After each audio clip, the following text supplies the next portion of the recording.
Hey everybody, it's Chugga Conroy, and I feel old every time I make one of these, but this one's especially bad because now we're in the double digits. Today marks the 10th anniversary of me uploading my first Let's Play video. I am old. I'm probably not ever going to stop saying that if I stay on this topic, so let's move on to something else. I thought long and hard about what I wanted this video to be about.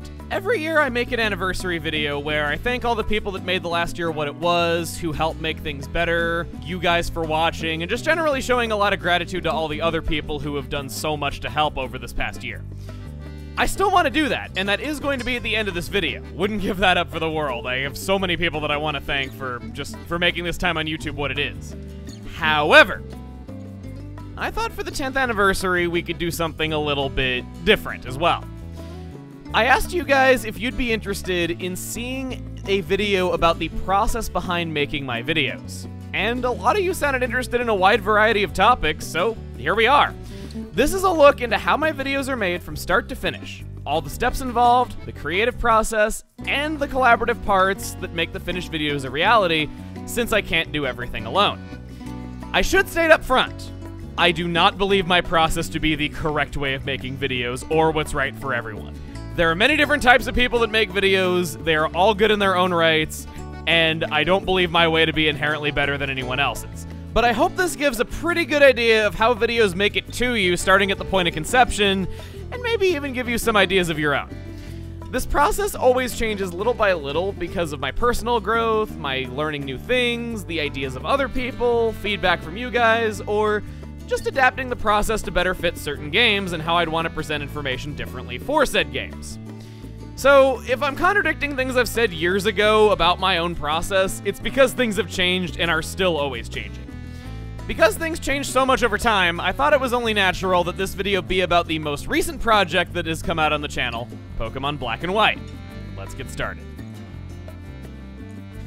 The first step of the process is, of course, choosing the game that's going to be played. In the case of Pokemon Black and White, this was oddly the first challenge that had come up in doing this series. I'll get to this in a little bit, but it has to do with the fact that there were two separate versions. I choose games based on whether I feel like I have a lot to say about them, and if I feel like I could talk about them for several hours, because, well, I am going to be talking about them for several hours, so that part is a little bit important. A game is only first considered for the channel after I've played through it in full at least one time. I never plan out a series on a first playthrough for two big reasons. One is that a player's first experiences, their stories, and their feelings from playing a game on their own time are personal things that no one else's videos have. They're a big part of what makes one person's commentary unique from the others. I tell my stories because no one else can. I think planning out a comprehensive series while still getting my feet wet with a game would be a great way to turn playing video games into feeling like work. While this is still technically work, it doesn't have to feel like it. I want to still enjoy games when I play them. If I'm following along with a walkthrough while still forming my first memories with a game and researching how every little thing works, that cuts out a lot of the process of figuring stuff out for oneself and discovering things in a game for the first time, which I don't think really makes for interesting stories. It'd be kind of lame if people were looking forward to seeing me get to a really tough part that gave them a lot of trouble and hearing what I had to say about it, or maybe hearing what my opinion is on a pretty controversial stretch of gameplay that a lot of people have strong opinions about. And my only opinion is, well, I read a walk through the whole way and never had any trouble, so I don't know what to tell you guys. It's definitely more time consuming, sure. Since this means that I'll have to play through a game a whole extra time when I decide to prepare for the actual series rather than just knocking it out right away.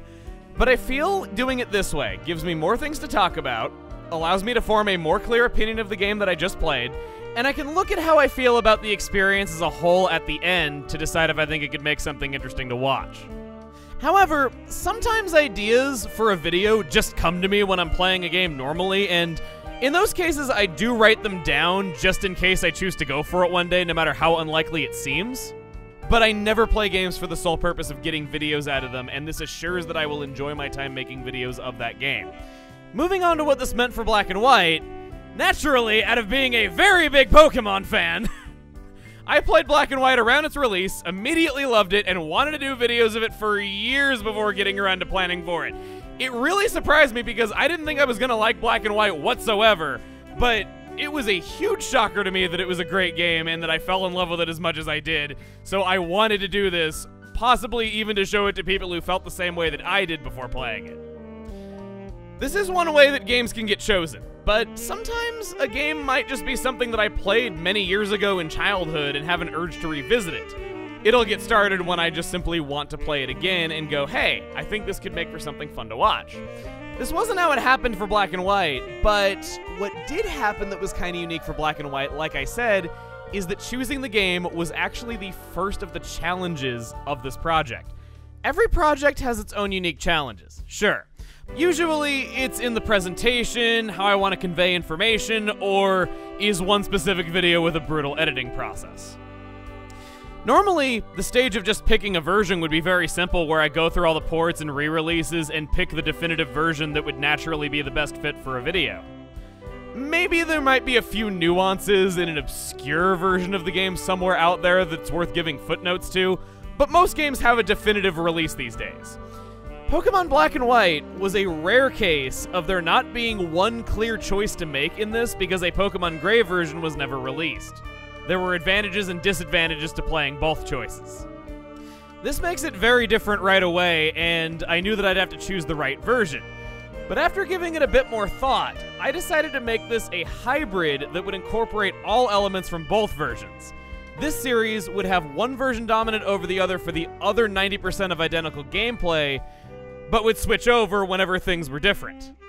This way, we could still have all the pluses involved with each version, and still have it feel like you were following one cohesive journey rather than it just being a bunch of broken up chunks of facts. Choosing which version would be dominant is something that I flip-flopped on for, well, months actually, and it was very close to being Black version for most of this time. In fact, my test playthrough was done in Black version because it was that close. I decided on White version very last second for two reasons. It feels like I do a lot of things for two reasons. One is that if you've ever played both versions, the version-exclusive content in Black sucks. Yeah, it has some cool-looking things like Opaloosa City being all futuristic, but because of the version differences, White has like 30 version-exclusive Pokemon more than what Black version has. And while Black version has a lot of exclusive items in Black City to make up for it, those items are not difficult to obtain present day whatsoever. They might have been a good reason at the time. Yeah, I would just recommend White version to anyone present day if they have a choice in the matter. It's not like Black version's unplayable or bad or anything, but the version exclusive content in White I think is just a lot better. The second is story differences. One thing that we'll get into a little bit later is how I try to tell the story as though people are seeing it for the first time, and the version choice was actually a part of that. It's no secret that I think N makes the story of Pokemon Black and White and is one of the most interesting characters in all of Pokemon. He believes himself to be the good guy, and I thought that it was much more in line with his character for him to be the one who succeeded in befriending the Light Dragon, leaving our protagonist no choice but to seek out the Dark Dragon. It physically represents him very well and adds to his moral ambiguity for people who haven't seen the story before. It's a smaller touch, but one I felt was important. After a lot of thought, this lands us on Pokemon White version for the chosen game with Black version happening on the side.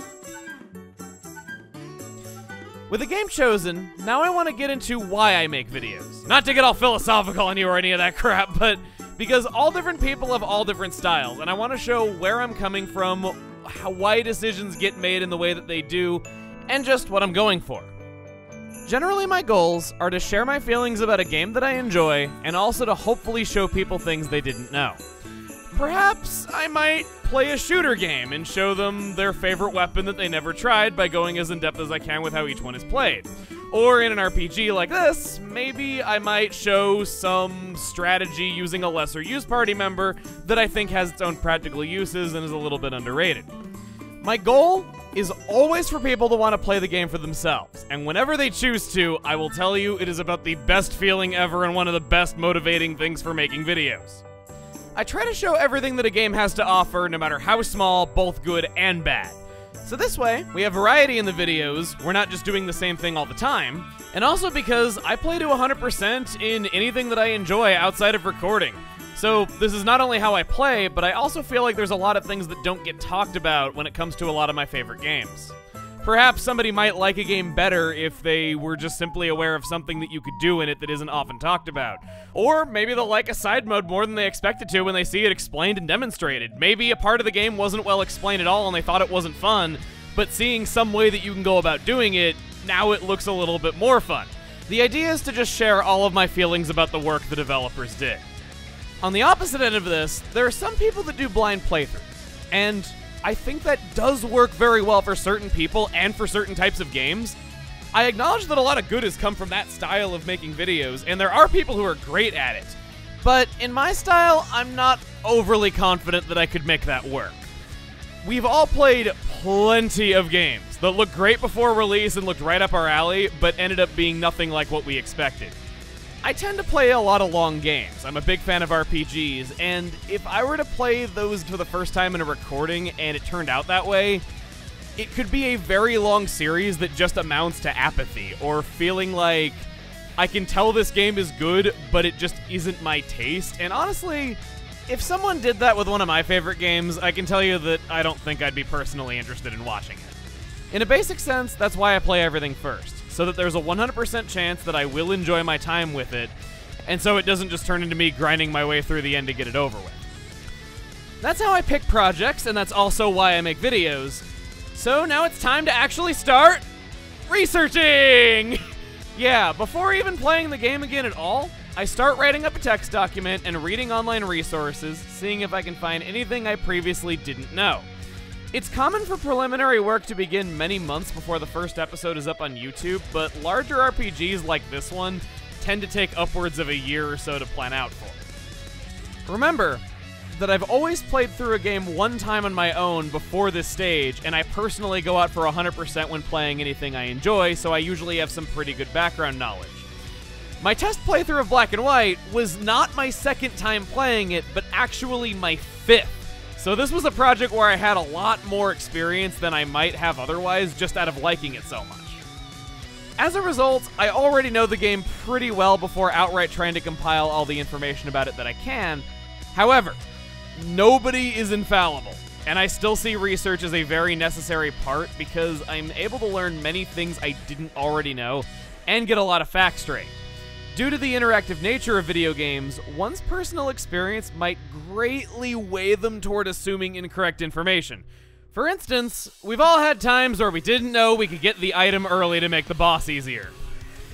Another is that it might be possible for a player to think something is extremely rare because they've only ever seen it happen one time across their entire lifetime of playing a game, but in reality, it's more like a 70% chance that most players are going to see.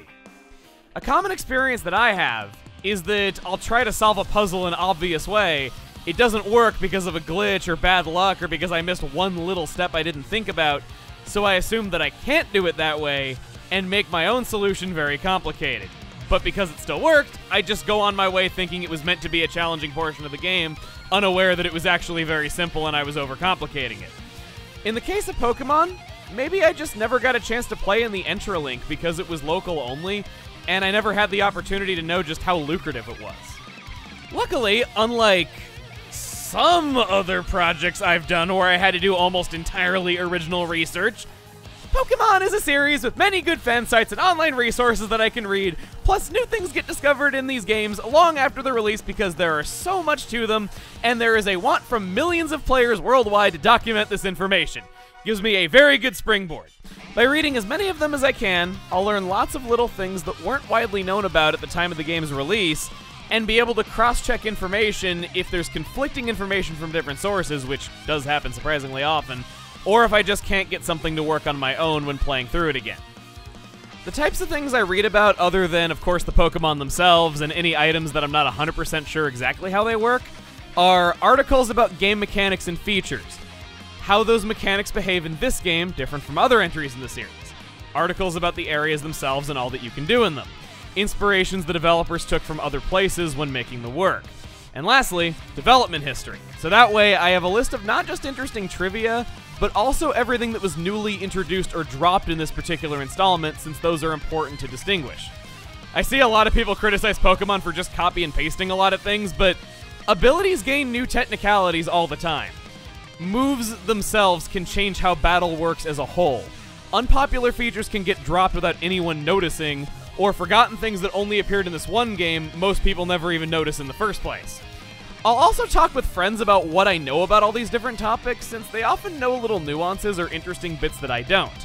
I find that sometimes just friendly conversation with other people who are passionate about the same things is a faster way to learn than hitting the books for hours at a time.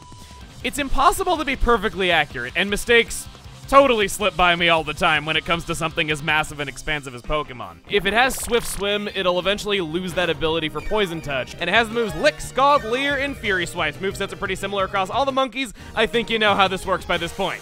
I'd wager, honestly, there's probably millions of facts about Pokemon as a broad universe, and I could never know even a fraction of it. But my process usually gives a pretty good understanding of how all the game mechanics work and come together to make a whole. Going back a bit to how my core opinions on the game that we're playing has been given time to develop on its own before even doing any research, now that I have a ton more facts than I could have found from just playing alone, my opinions on some things might be very different than when I started.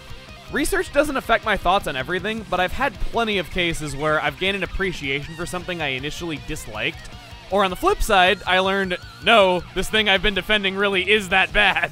Now that I have more information on it, sorry, no, I'm going to say that this thing is bad like everyone else does, because I can kind of see where they're coming from now. Another reason I feel that research and my opinions changing with researching is an important part of the process is because I pay attention to how often silly little things pop into my head. How often I think of puns, or whenever I think, ooh, I can't wait to talk about that. If I'm not feeling into it on that level or thinking those things very often and looking deeper into the game simply isn't helping, then it might mean that I'll have to think about what I could do to make it fun, or maybe even reconsider if I'll be making videos on this at all. Needless to say, Pokemon Black and White didn't have these problems, but it is still something that I look out for. In addition to gathering game information, there's also things that I learned in making previous Let's Plays that go into this phase. In the case of Platinum coming before Black and White, I wrote down any constructive criticism I agreed with that came too late to be included in those videos. Some were ideas that other people gave me, and others were things I just realized I could do better next time. Like with pickle farming, there's always room for growth. You could potentially assemble the most talented elite team in the business to work on a video with, but the collective knowledge of all the viewers will always think of something that nobody involved in making the video did. Between listening to feedback and combining it with my own ideas that I got during Platinum that went into Black and White, this series got to have little improvements like planning ahead to show all of the events in a way that didn't involve hacking. There were some user-friendly improvements like showing how stats change over time when going over Pokemon. There was making use of Pokemon with utility purposes who are helpful outside of battle, like how Dwebble and Lillipup are worth catching no matter what team you have. And upping the difficulty on myself by playing on set battles and coming up with a team that works well in set battles, since some addressed they wanted to see more challenging fights, and I agreed. A lot of little things like showing the beginning and ending stats when talking about Pokemon was something I wanted to do after Platinum started releasing and people brought it up to me, but several videos were already made and almost all of the visuals for upcoming videos were already done. This time, I could actually include it from the start and not have to throw out a bunch of finished work, and it just so happens, everything in Unova evolves at like level 70, so it made a lot of sense to include it in this game in particular because the player is stuck with bad stats for so long on so many Pokemon. I will say on the flip side of feedback and constructive criticism being important for growth, it can be hard to take it first, and there are certainly people who are bad critics and don't know what they're talking about. But separating useful criticism from the not useful criticism is a big part of what I do, and it allows each series to have little tiny improvements that get made over time, all of which can be inserted into the planning stages before we even start recording the videos themselves. I write down everything that might be a good idea and then discern which ones I want to use when it comes time to actually start planning, because I wouldn't be able to think up half of these ideas on my own or remember everything that anyone's ever said to me. Once I have all this information, both about what we're playing and about what I want to do with it, comes the test playthrough and writing notes as I go along. A test playthrough serves many purposes, but the first one that usually gets worked on in Pokemon is team building, something completely unique to it as well. As stated, some people felt like I should play on set battles, because shift battles give an unfair advantage to the player. If you don't know what this means, shift battles are the default difficulty in Pokemon games, where it tells you what the opponent is about to send out and gives you a free Pokemon switch. I always played on shift before, because I'm usually underleveled out of skipping some battles, and I still have a challenging time because of that. But I could see where people were coming from, and it's hard to be underleveled in black and white because of experience point scaling being very different in that game. Plus, random battles are now lightning fast, and I wouldn't need to avoid them nearly as much to keep things moving. So I felt it was the perfect time to make this change. Usually the way that I put together a team is by opening up a text document, writing down a list of all the families available in the regional Pokedex, and choosing a starter then and there, deleting all of the Pokemon with the exact same type as my starter. Now we have a list of everything I would realistically use.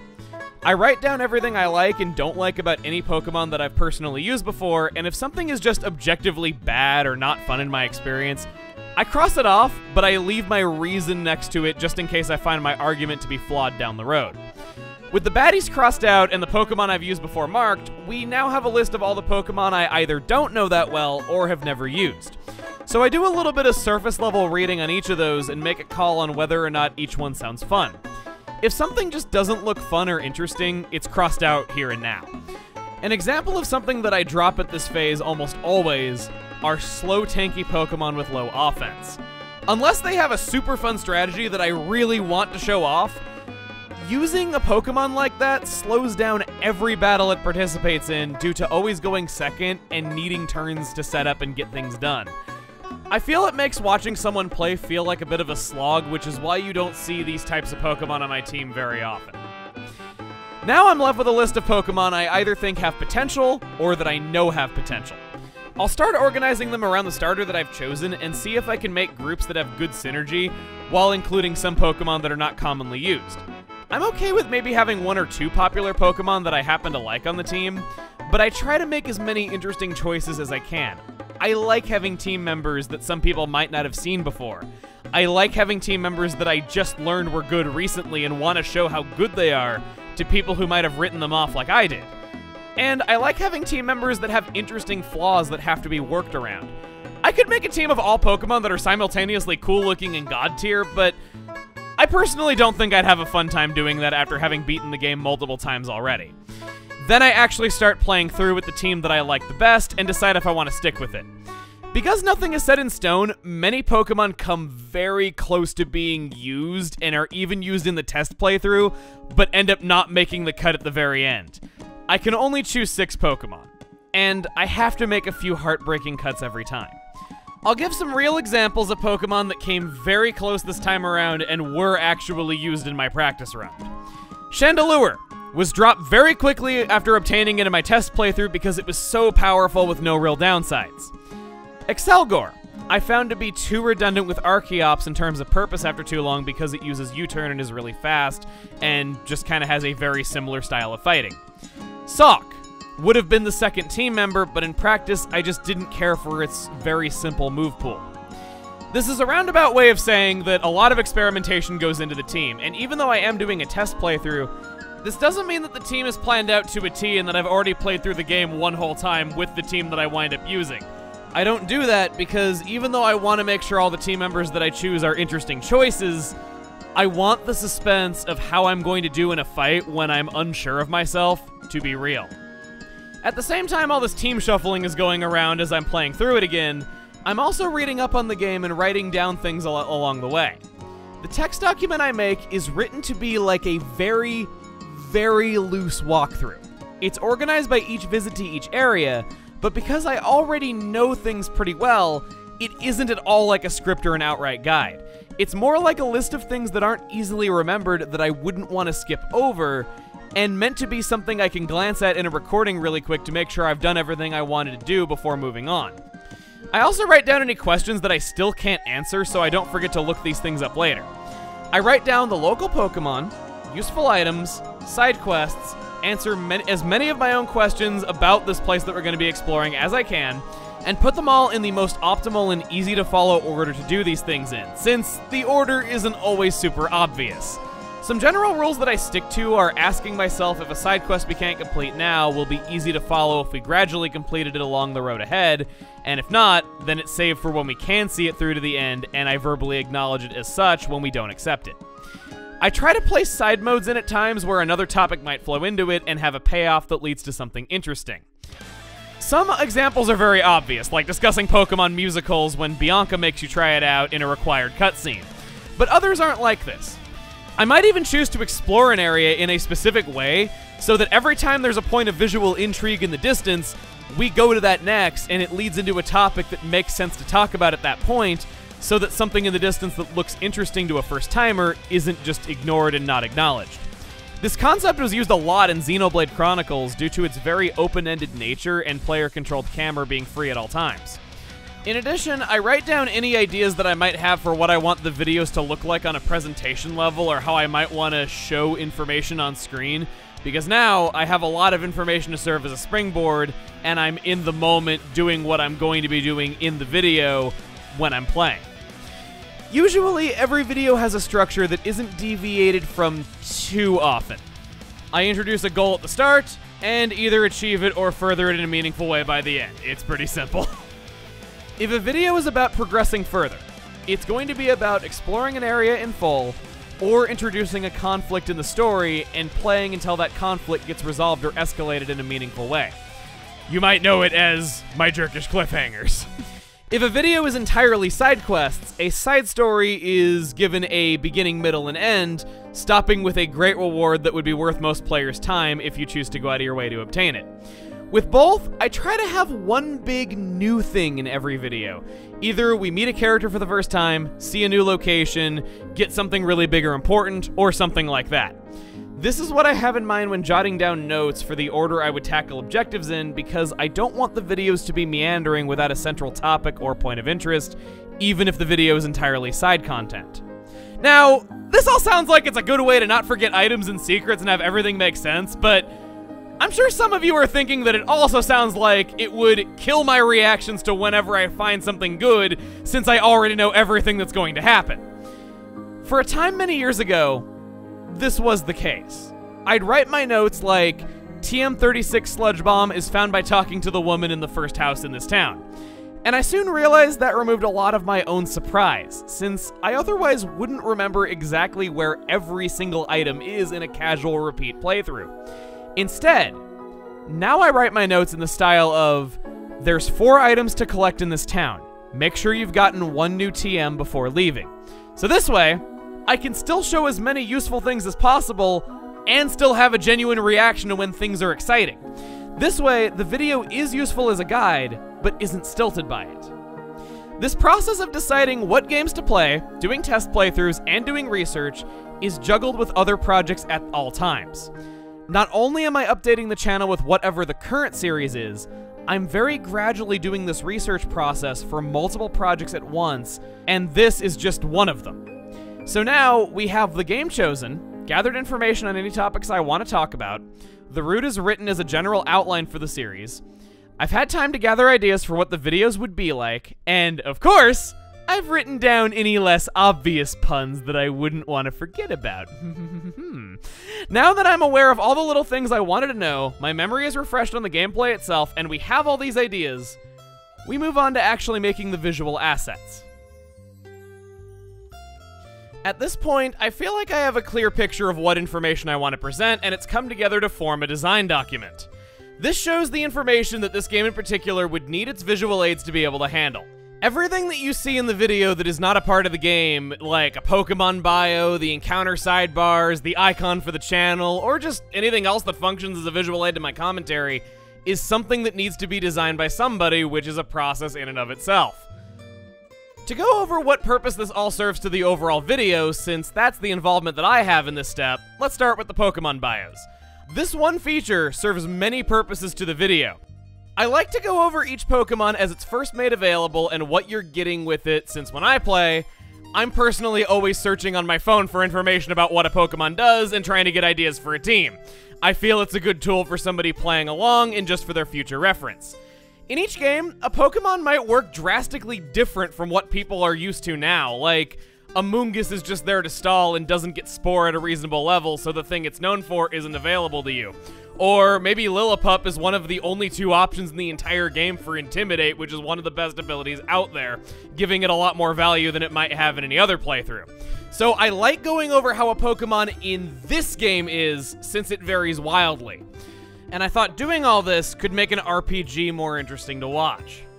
By using visual aids together with verbal commentary instead of just reading off a bunch of numbers and data, I could get a lot more information across without it getting repetitive and make it a lot more digestible. The bios aren't necessary to playing the actual game, but are treated as important because they give me things to talk about when the duller battles don't give me much to say. We go over the new Pokemon in a route when we're in the regular trainer battles that consist of things I've already talked about. My goal in all this is to show somebody their favorite Pokemon they never knew about and encourage people to try something they might not have otherwise. I get that it is easier to just look up this information on a website than look up which part of a video I talked about this in, but I think having all this information present at an on-topic moment during a more casual experience of watching a video is a nice thing to have, and it organizes a lot of thoughts that I would be sharing anyway. The encounter sidebars are similar, just giving people an idea of how easy or hard it is to add a Pokemon to their team, nothing really too complicated there. When it comes to how all this visually looks, I do think I've gathered a decent sense of what good design is, and I do contribute things that end up being agreed on and make it into the final product, but I'm no means capable of designing things on this level by myself. There's some things that are only learned from experience, and I don't have that kind of experience. I routinely hire a certain person by the name of Stephen George to come up with designs, and through discussion, we reach compromises that we both feel look good and serve the needed purpose. Since he's far more qualified to discuss this sort of thing, he's going to take it away for a little bit. Hey, it's me, Stephen George. So we've been working... Hi, Stephen. That's my name. Emil and I have been working together on projects for a while. I'm not sure how long. Pokemon Coliseum? 5 or 6 years? I mean, that's how long I've been doing art stuff. I've been doing other stuff, just having another set of eyes on projects for a while. But we've been doing like art assets and logos and stuff for probably like 5 or 6 years now. And Pokemon is an interesting beast because there's so much work that goes into it, because Emil has a very, very high standards for how things need to look, and you know, how it's going to be presented to viewers. So my goal is to not only design something that's pretty and works with the theme of the game, but also is easy for Emil to edit, because I'm making everything in Photoshop. I hand off that Photoshop file to Emil, and it's got to be set up in such a way that's very easy for him to edit everything and make his job as easy as possible. So right now we're looking at the black and white main PSD. So this is like all the overworld stuff. When Emil's walking around, this is just a generic thing. This all gets cut out. But whenever he's going around capturing Pokemon, it has to show like which Pokemon are going to appear in that area. So we've got folders over here on the right. So this is just the section for capturing Pokemon. And we actually have it set up in such a way where he can choose whatever background, and they're all in here. So whenever he wants a background, he just goes in here, and there's this huge list. And like grass is on right now, but if he needs desert sand, boom, it's done. If he needs snow ice wall, boom, it's done. If he needs underwater, boom, it's done. So there's all of these options, and because this was a similar setup to Platinum, I have all the Platinum stuff in here too. So if he needs to go and use Spear Pillar, then he can. So we have all of these backgrounds in here. So you can choose a background. We've got the title backgrounds to match. So if you need an underwater to match, you can do that. All of the text is obviously editable. So if you want it to be Eternal Forest, you can. If you want it to be, you know, Rhonda's farm, which I think is where you get Pikachu in black and white, that is, you could just type that in. And the Pokemon examples are all Bidoofs. Yes. Bidoof is our placeholder graphic all the time, so that if something is off, we know it's off because it's Bidoof. So there's up to 10 Pokemon can fit here, and those can be obviously turned off or on depending on what you need. And all of these individual folders hold a bunch of other information, because obviously they have the sprite, which can be replaced. The name can be replaced.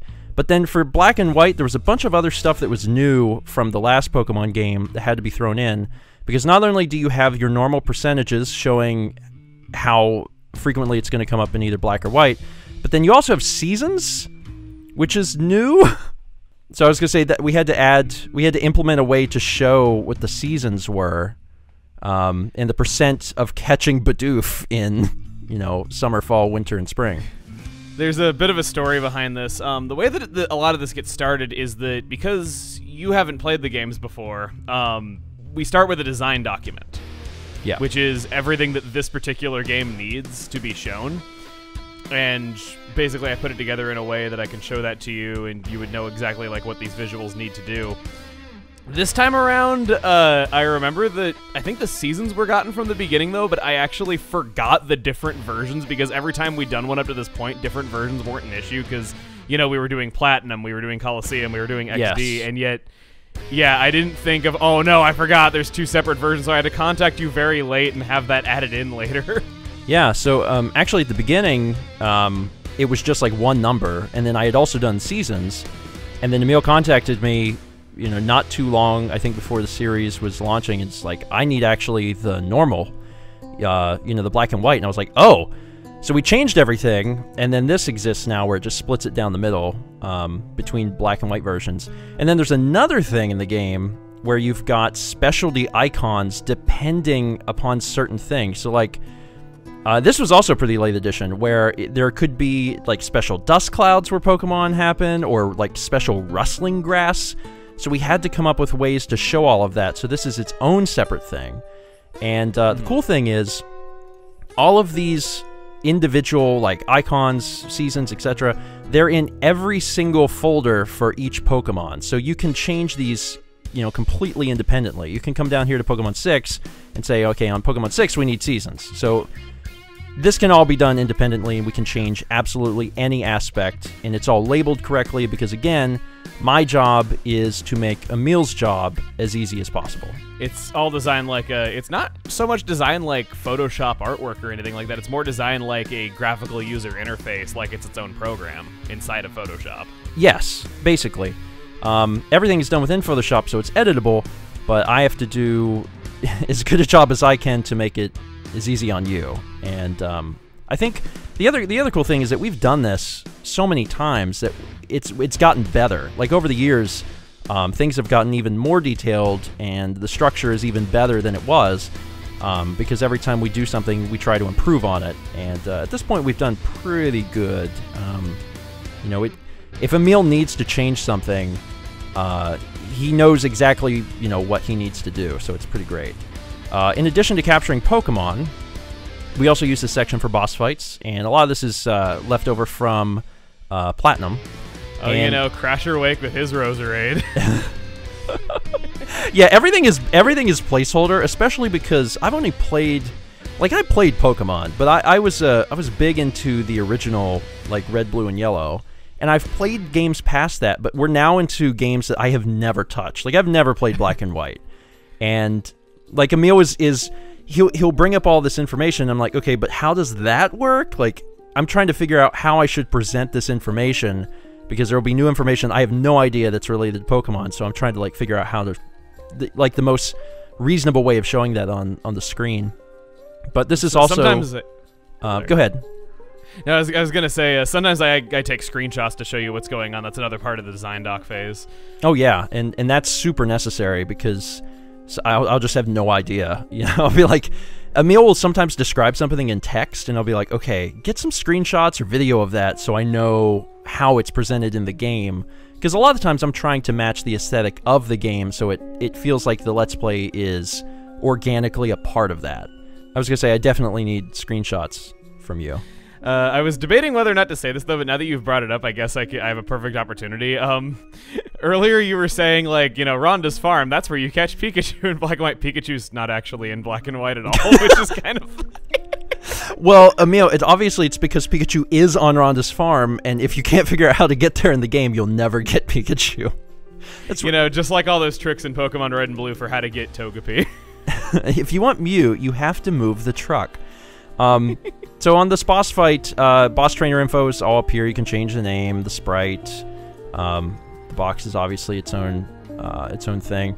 The Pokemon info, if you want to change the special Pokemon that it's using, and you can change, like, all the types are in here. So if right now it's listed as grass, but we actually need it to be flying, boom. And these are something I'll probably talk a little bit more about in the next document. But these were things that I made, like, how many years ago? I don't remember what project it was for, but I made these icons that represent the types, and they're modeled after the periodic table. And yes. They're really cool. We've gotten a lot of mileage out of them. This will probably be one of the last Pokemon projects that uses them, because we have had so much mileage out of them. But I really enjoyed them, and I think they've been really cool. They've been around since Pokemon XD Gale of Darkness. Yes, that's right. So same thing here. This is all editable. We can change anything that we need to change. And then when we come down to the moveset, it's the same thing again. All of the moves have their own special things you could change. If you need it to be a physical move, then it's a physical move. If it's a status move, it's a status move. You just check a box and it's done. And the same thing with the type. If it's a dark move, boom, it's dark. So again, trying my best to make everything as easy as possible on Emil and save him time.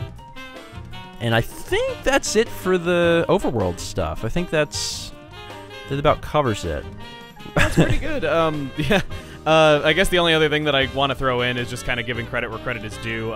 In putting together the sidebars, I had help from Safazon, who's done work on the videos before. He helped me put together just how dang many there were this time around, because there were so many. Yeah. Oh, and quick explanation, because people might not know what this is all from. These are all taken from the box designs. Yes, for the PC boxes. Yeah, and those are those aren't this size because that's not how big the game is. So in the actual game, they're, I don't know, however big the screen is, which is probably less than half of this. So all of this stuff is basically just copied and pasted until it works. There's some designs that don't work for that.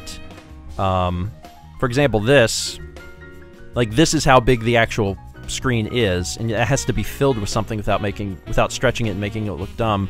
And I'm sure that Emil doesn't use all of these, but as long as they're available. That one for sure goes unused. Like, here's another. Cool.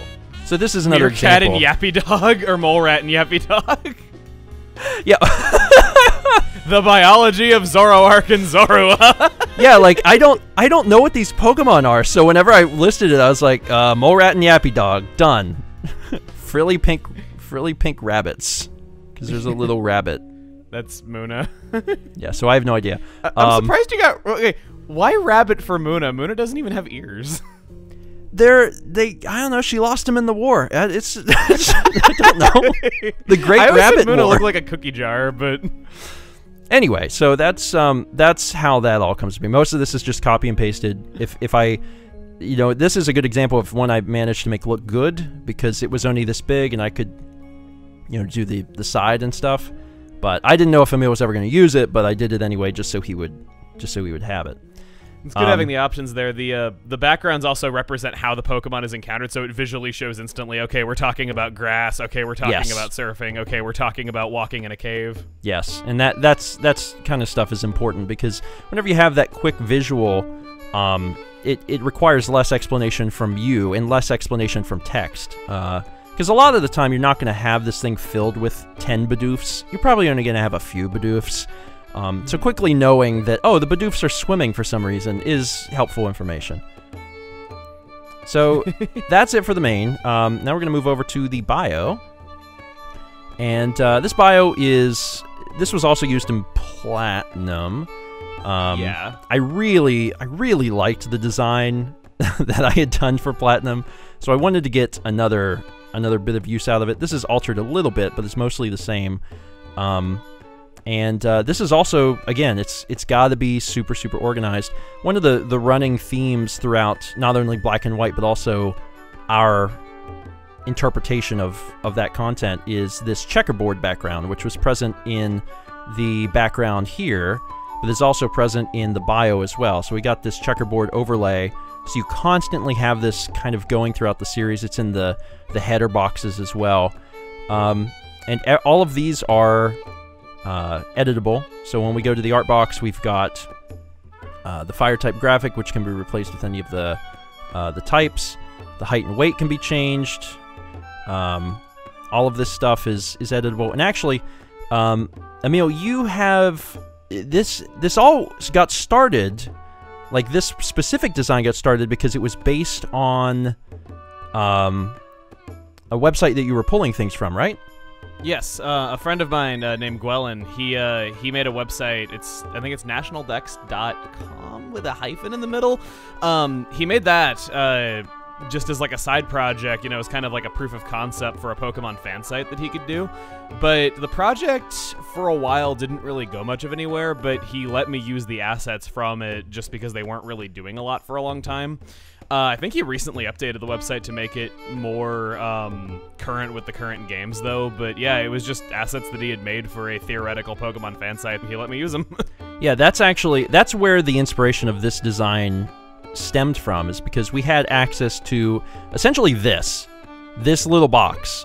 This box was taken from the site, and Emil was able to use that box, and I was like, well, if we use that as a starting point, you can ultimately save a lot of time. So what we did is we just took these boxes and then we built the rest of the design out from this. So we kept the font the same, we used the same look of everything. This box also is included, right? Yeah, the bottom.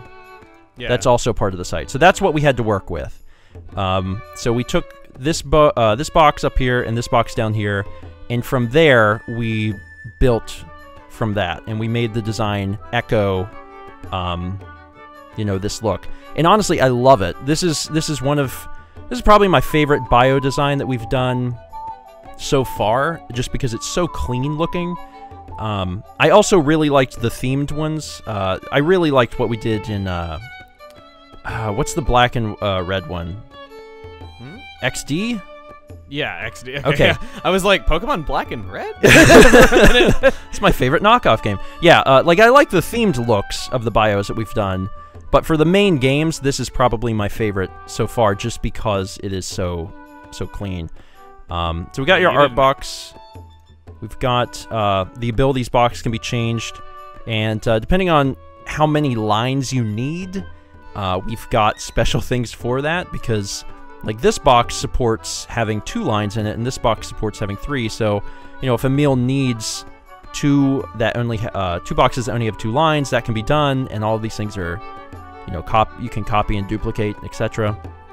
Gameplay box is literally just here as a placeholder. These things get removed from the final composite because we don't need those in there. And then the stats box. And the stats box is another thing where we were working around a given design, because we had the stats box that you were getting from another location, right? Yes, that was from the same place, actually. Okay, so that was our starting point. So we basically had to build the design around this top and bottom bar and the stat box, and that's what we had to work with. And I'm pretty happy with the way things turned out, because one of my focuses when I'm designing this sort of stuff is ease of understanding. How quickly can someone look at this, and is it laid out well enough that someone can quickly understand what everything is? There's not jumbled up information. They can read it very quickly and easily, and I think we've done a pretty good job of that. Yeah, you've done excellent with this. Just the fact that part of it was someone else's work that was handed to you, and you were trying to continue that design and put it into a video 16:9 space. I think you've done an excellent job here, and I think it just, for how much I like it, I think it speaks volumes in that, and just how, we've reused this design for another project with just a few touch-ups here and there. Yeah, thanks. And, I also look through the comments and stuff of the videos, especially when the series starts, to see people's reaction to this sort of information. So I get a kick out of reading, when someone appreciates that they can quickly and easily read things and understand things, because I'm like, good! Good job. I'm coming at this from a completely different direction than the game side of it. The game side of it is Emil's specialty. He figures out the game. He tells me what information has to be on screen, and then my job is to make that as easy to read and understand as possible. So one of the big changes that we had this time around was we did minimal bios, and that was this. And we had run into a problem, and it was never a problem that was really presented to me. It was just kind of dealt with as it was, and that was we had these bios, and you had artists like Masay doing these special legendary drawings that were beautiful, but they all had to be done they had to be drawn in such a way where like the primary source of the image would be where this was, like where the art was, and that was very limiting for artists. It was very difficult where if you look at the bios for Platinum, the legendary ones, all of them have the face in the same part of the picture, and there's only so many poses that you can do with that, especially when you have Pokemon like Heatran that have very limiting anatomy for like the different ways that you can pose them. Yes. So it's already hard to draw some of these as it is, but then when you have to have the focus of the picture in the same half of or same 1/3 of the image all the time. Yes. That got to be very challenging. So that was one of those things that like I didn't even think about. That was not even on my radar. But whenever we got to Black and White, that was something Emil had brought up. It was like, I'd really like it if we could do something where we don't have to limit the artist. And I was like, let me think about that. So I made this because this is all the information you really need. It's kind of dropping down all the stuff that's necessary, and we are removing some things, but this is all you really have to have. And the cool thing is you can move it you can move it wherever you want it. So we can have Entei up in the corner, we can put anything anywhere and just move this. You can Mike Wazowski him. Yes. In fact, we could replace Entei with a picture of Mike Wazowski. So I mean, this was something that I didn't even realize we needed, but after you showed me what the problem was, I was like, oh man, we can fix that. That's something that we can make into a really cool thing. Made it a lot easier, and it's that you don't need as many details because, in Black and White, there's no legendaries that evolve. There's no legendary that has more than one possible ability. Generally, they're genderless. I did not mean for that to rhyme. And there's a lot less information about legendary Pokemon than there are about, something that evolves and changes abilities and stuff like that would need to be shown. So it's just one of those things that it made so much sense. It was not difficult to do, and we got the information down to a minimum, and now we can actually show off the beautiful art, which was the goal on the original bio in the first place when you had the legendaries, is to show off the art, and instead that was being masked, and now it has a chance to shine. And we'll obviously be using this same idea moving forward in the future Pokemon games, so we can continue to show off that awesome art by the artists. And I think the only other thing Emil wanted me to show off was the logo. I've been making the logo for your stuff for a while. I can't remember. Do you remember the first one? Okamiden. Yes, you're exactly right. Yes, I remember. And it was years and years and years ago. Emil wanted a logo, like an actual logo, and me and Mao, because my wife Mao is also a designer, we put our heads together. Took a little bit to come up with something, and we came up with these C's. And ever since we did that, we've just been skinning them. Either I'll work alone, or sometimes I'll bring Mao on board as well. And it's the same logo, but it's skinned for that specific game. And the goal of the logo is for people to look at it and instantly know, yes, that's Chugga-Conroy, and oh, that's this game. And we've done pretty good. I've been really satisfied with the logos that we've made over the years. There's some that I've just truly adored. And I really, really felt good about the Black and White logo. It's very sleek of it. Sorry, like when you said like we've been skinning them for years, it just sounded so violent. It took a second to catch up with what you were saying. Yeah, adjusting them. Yeah, we've been adjusting them. So So yeah, this is the logo for Black and White, and I really feel like some of the logos we do a extremely good job of hitting the mark, and I feel like this is one of them. This is the goal is always for people to immediately know the game, and it's so fun for me to see, like, after Emil posts his logo on like Facebook, to go and look at the comments and see people say, "Oh, you're playing this game, you know, you're playing Black and White," and I go, "Yes, you know, we did it. We managed to make sure that people knew, based on just this graphic, what Emil was playing." This seriously might be my favorite one.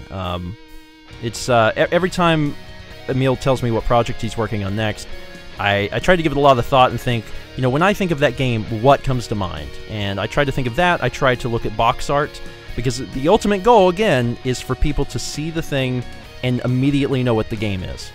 And, you know, after coming up with this, I was like, okay, I'm very happy. I'm very happy with this. And I remember showing it to you, and you were just like, "Oh, wow." And I was like, "Yeah, okay, cool." So you like it too. Yeah, this picture that you're seeing right now is the first thing he showed me, I think, except for the drop shadow. And like, I was expecting a rough draft, or, you know, like a sketch of like what you were gonna do, or, you know, like more of like a rough version. And then I saw this, and I'm like, oh, okay. Doesn't require any further input from me. Go on ahead. Yeah, it's always a toss-up, because sometimes, you know, I have a few ideas I'll run by Emil, and then sometimes I just know. Sometimes it clicks in my head, and I'm like, this is what it should be. And the Pikmin 3 one was definitely one of those examples where I just saw it in my head, and I was like, I can make this, I can do this, and I think he's really going to love it. And you did, so that was good. Yeah, you do excellent work, and there's a reason why I hire you on for each project, and why we have this beautiful relationship going. Oh, well, thank you. I'm glad that we've been able to do this for, you know, so many years, and it's fun for me because it stretches my abilities in ways that I wouldn't normally stretch them. You know, creating this sort of thing is, like, it's both similar to some stuff I've done, but also very different, and it's fun to work in these new ways. It is somewhat of a, like, I do try to give you all the creative freedom that I can, where, you know, I do just kind of let you do your thing, and you show me what you come up with, and I tell you, okay, I like this, I don't like this, though, but generally it's just compromise between what the game is like, you know, making it blend with that naturally, your creativity and what you wanted to do, and then sometimes I present my own ideas. The checkerboard pattern actually was one of my ideas, because I remember saying that I wanted the videos to have a visual identity from Platinum, where, yes, we had good designs, but this video needs to look and feel unique, because if it doesn't, then it just doesn't have an identity at that point. Yeah, and that was, and that's a great idea. And that was something that, you know, is echoed now throughout all of the design, not only within the episodes themselves, but also your logo. The Black and White logo also has the checkerboard background. So got all of these elements that are being tied together, and it makes for a really good experience for the viewer. I didn't even realize myself that it had gone quite that far. I just, yeah. I guess it's just so seamless that I didn't even think about it. And of course, we also have the versions without the background for thumbnails and stuff. But yeah, it's. Oh, we could talk about the thumbnail design. What am I saying?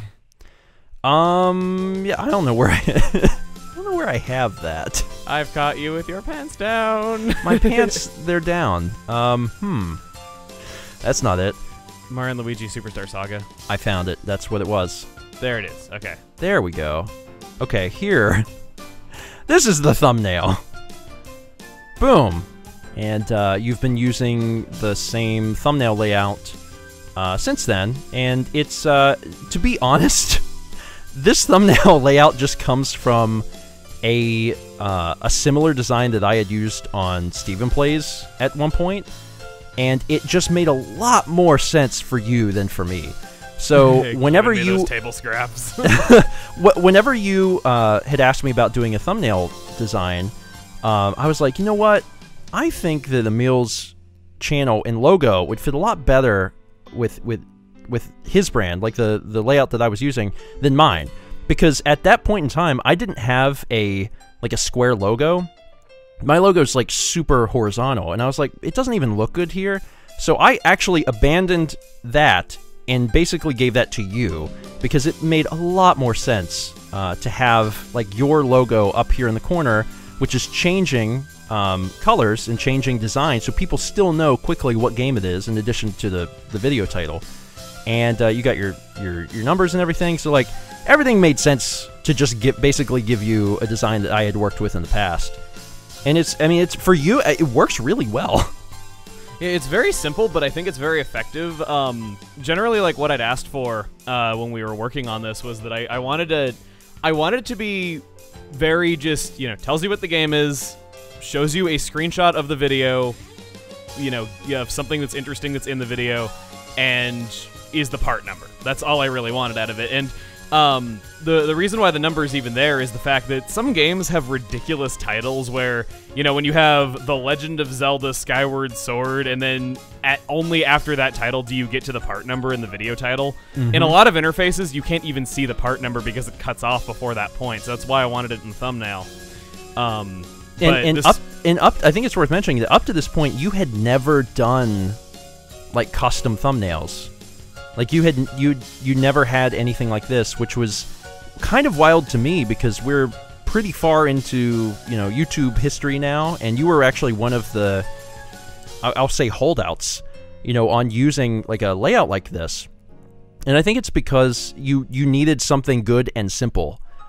Yeah, I'd initially dug my heels in with a little bit, because when I for a long time when you think custom thumbnails, you think of those thumbnails that were on the YouTube front page a lot back in the day, where it was like yellow background and like some girl's ass and like stuff like that. And I'm just like, I don't want to do that. And then as more time went by, I kind of got more loosened up and was like, we could do something that's simple and is a custom thumbnail, but it gets across what the video is about in a really clear and concise way, and I think this does a good job of that. Yeah, and this is basically, now to me, this is Chugga Conroy, because you've got your C's, which is like, oh hey, that's Chugga Conroy. Then you've got these colors, which is like, oh hey, he's playing Superstar Saga. Boom, the part number, and a scene from the video itself, so people know, mentally what part of the game you're in. I love it. And again, this is, I don't want to think of it as a table scrap, but this was a design that I had used in the past, and it just made so much more sense for your channel, so I just retired it for me, gave it to you, and I was like, yeah, this made so much more sense for Emil. So. Well, I love it, regardless of what the story is behind it. Well, good. I'm very glad. Yeah, so I think that's everything. Hopefully. I hope I'm not forgetting anything and I have to call you back a third time. Well, the big thing that I want people to take away from this is that, for one, I've had a ton of fun doing this for all these years. And I think the idea of doing this specific video of behind the scenes is really helpful because people don't often know the amount of work that goes into these sorts of things. So this is all a great idea. But the most important thing, by far, is that if you want to catch Pikachu, you gotta get to Rhonda's farm. So do your best, kids. Get out your Game Sharks. And figure out how to get to Rhonda's farm so you can catch that Pikachu. It might be in a Bidoof costume. I'm not sure. I'm sure there's a way to find out. It might be underwater. It will be, based on what we're looking at here. It's a secret hint to the Pokemon Go Let's Play of next year, where I go to Rhonda's farm and I find a Bidoof after the update is out for Sinnoh. I would watch that. That sounds great.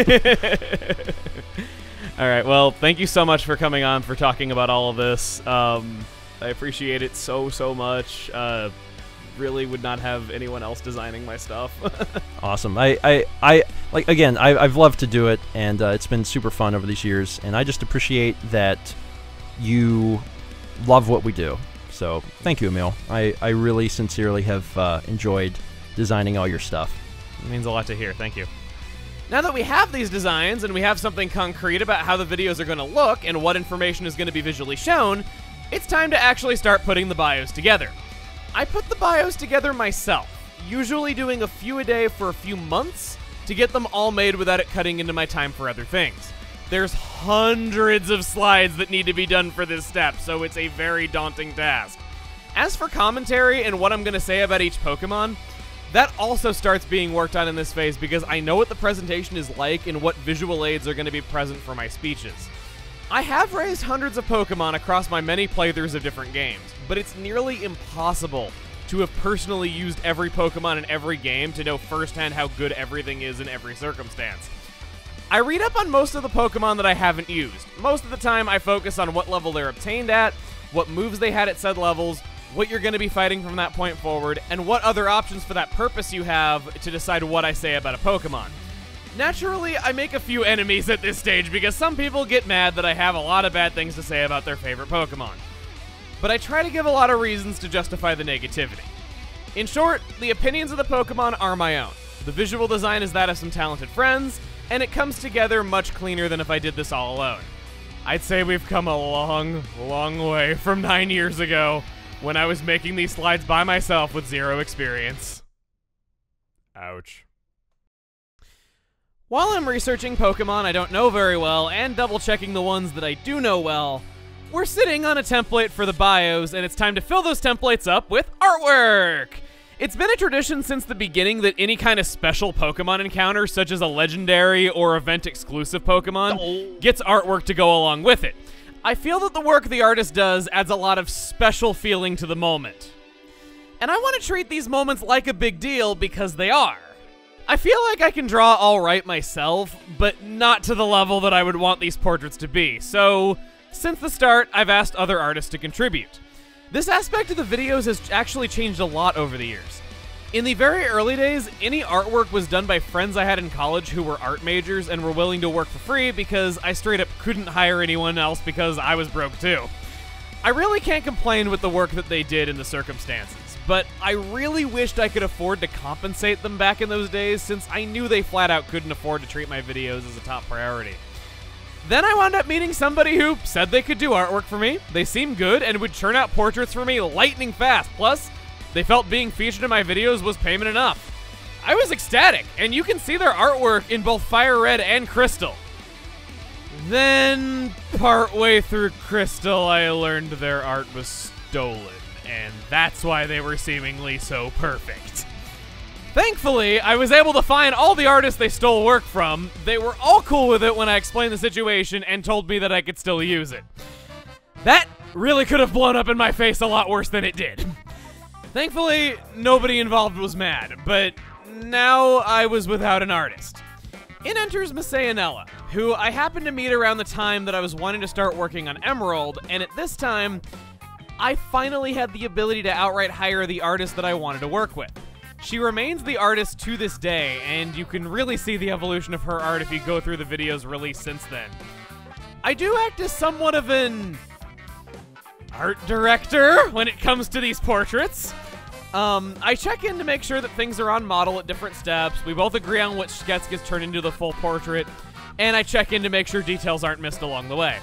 Some ideas for the portraits are hers, some are mine. I came up with Regigigas and a few others, but I feel creative freedom is important. I don't want to control somebody's creativity outright, so I always want to hear what she has to say since I know I'm less qualified to say what the picture should be than the person making it.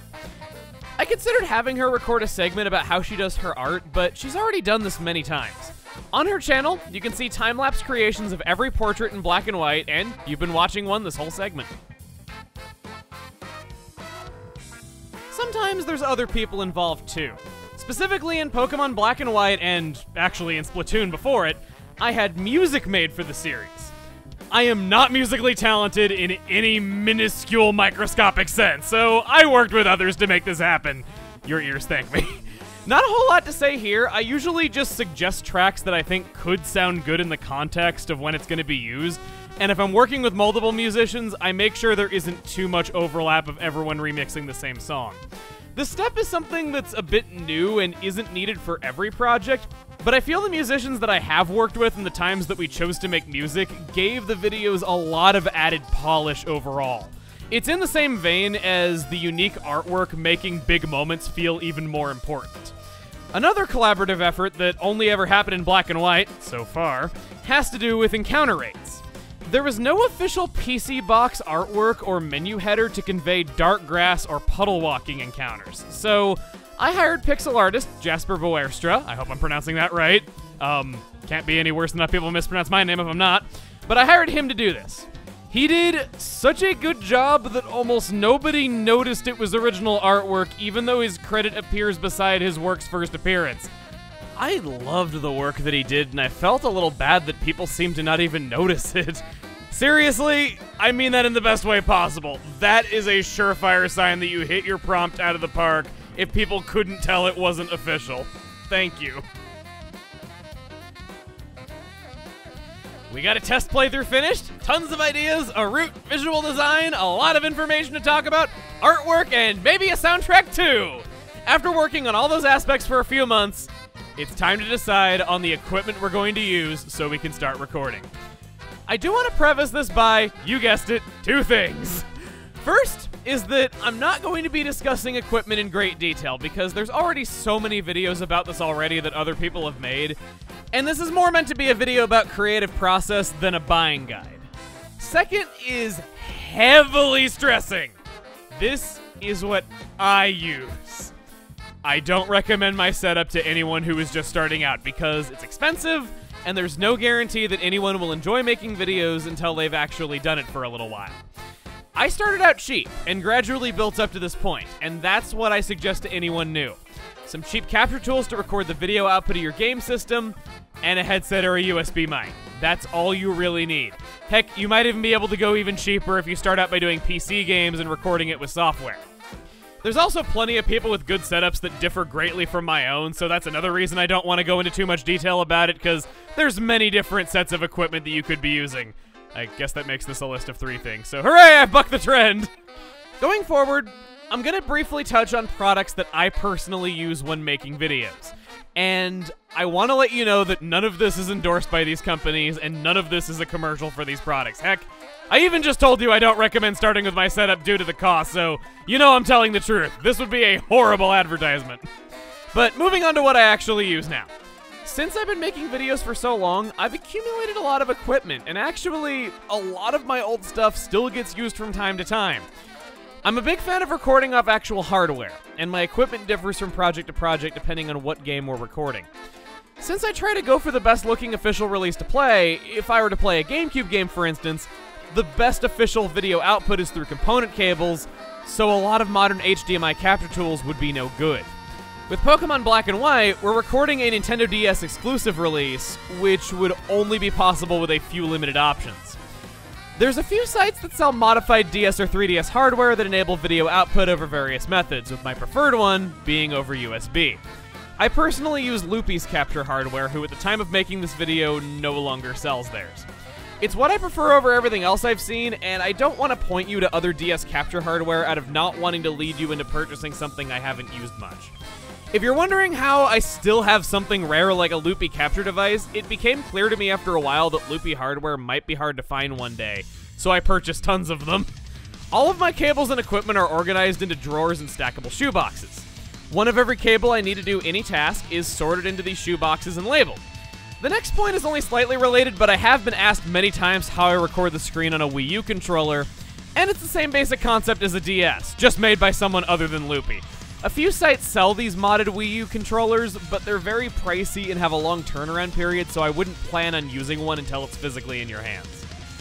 The next bit I want to touch upon when it comes to recording DS is something that's not widely known about. When booting a DS game on a 3DS, there is a screen smoothing feature that can be disabled by holding Start and Select on boot. So we have the option to smooth the visuals to a larger resolution or keep it pixel perfect. This is entirely subjective and no option is outright better than the other.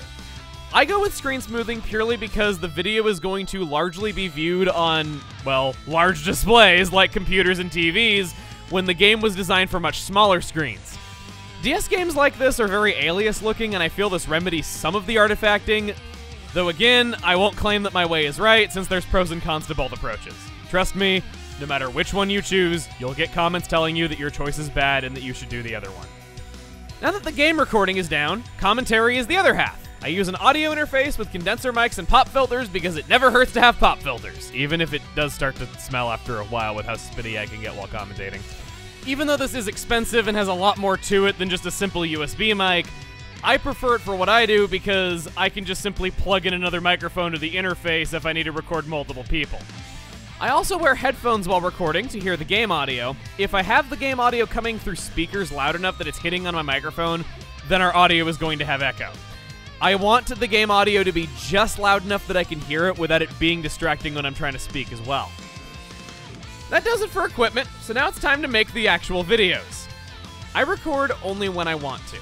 Recording is a step that I don't force because I see forcing it as a way to start resenting the work out of pretending to have enthusiasm rather than actually having it. I think you would be able to tell the difference. Heck, I know you can tell the difference because I forced recording in my first year or so of making videos, and people called me out on it, and there's a lot more of you now who would surely catch on than how many people were watching back then. The way that I maintain semi-regular updates to the channel with this mindset is that when I feel like recording, I record videos in bulk. Usually I can do anywhere from 2 to 4 videos before my voice gets tired. Assuming this isn't Xenoblade Chronicles and every video takes like 2 hours to record. Oof. This usually allows me to have enough videos in advance that it isn't an issue through most of a series' lifetime. But when it isn't enough, I see it as much better long-term to delay a video by a day or 2. Better to hold off if I wasn't feeling into any of my attempts rather than just force out a video for the sake of beating an imaginary quota. I'd rather not just shove something out for people to watch for the day it was uploaded. To avoid burnout, I also have hobbies that don't have anything to do with videos. When I don't feel into it, my go-to activity is working out, since that's not only good for me, but also might make me willing to record more often just due to feeling better from it. Those chemicals pumping after a workout do a lot more good than you might expect if you've never tried. And actually, it was an offhand comment I made about respecting fitness freaks a long time ago in a video that got a big enough response to encourage me to try it for myself, and I've stuck with it ever since. It's yet another thing about making videos that I think changed me as a person for the better. Some other things that I do to help my mindset about recording, or about anything in this process really, are that I confine my video making to one room of my house, separate from where I sleep and where I relax. Then, anyone I know who does things creatively also agrees that having an animal changes the atmosphere for the better, and I love Kirby and Pippi very much, and they help me so much whenever I just need to hug somebody to feel better about doing something. Now, I'd say that our mind is in a pretty good state to have a good time. We're ready to record ourselves playing games! Finally, right? I'm gonna tell you about one of the most important aspects of recording. It's something I wish I knew when I started, and I feel like this one change makes any experience with recording far less stressful. Are you listening? Make a test recording! Every time! I don't care how familiar you think you are with your setup and how sure you are that it'll be fine. Your computer downloads automatic updates and drivers all the time without telling you. And these automatic updates often change settings behind your back. Your programs ask to be updated so they can gain and lose features without you even knowing that it happened. You're plugging in and unplugging devices from your computer all the time. You might plug something in that just happens to have a speaker or a microphone on it somewhere, so your computer thinks it's the audio device you want to record with and changes your defaults. Maybe you tripped over something in your room that happens to be wrapped around an audio cable that's loose and now it's only delivering static, but you can see the waveforms thinking that it's doing fine. Maybe your hard drive isn't functioning as it should be and you'd have no way of knowing that until you started writing data to it.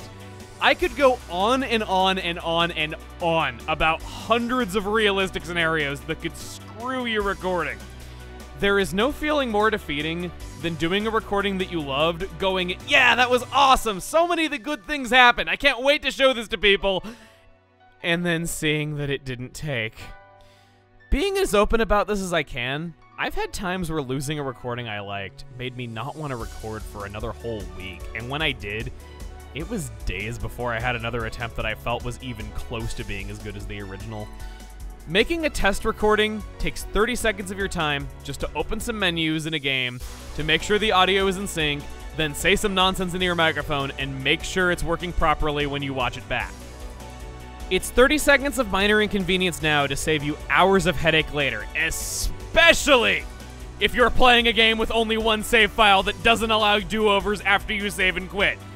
I also want to say, after having done this long enough, autosave is pure evil and should never have existed. Ever since I started the practice of always making a test recording a few years ago, I have only had one recording go awry, and I still don't know how it happened. It was fine for the first hour and a half of the session and working as it should have been, as it was in the test, but then in the last 10 minutes of the recording, it just chose to stop being fine, and I don't know why or how it happened. Compare one instance over the course of several years to how often all of these preventable issues pop up in normal use of a computer. Heck, you want to know how occasionally I'll include myself doing stupid things before a video starts? No! That's usually my test recording. It'll give little moments worth including in a video once in a while, so that's yet another reason to do it. There aren't many things that I say that I do that everyone should do in making videos, but this is one of them. In this hypothetical session, we've passed the equipment check, now it's the real deal.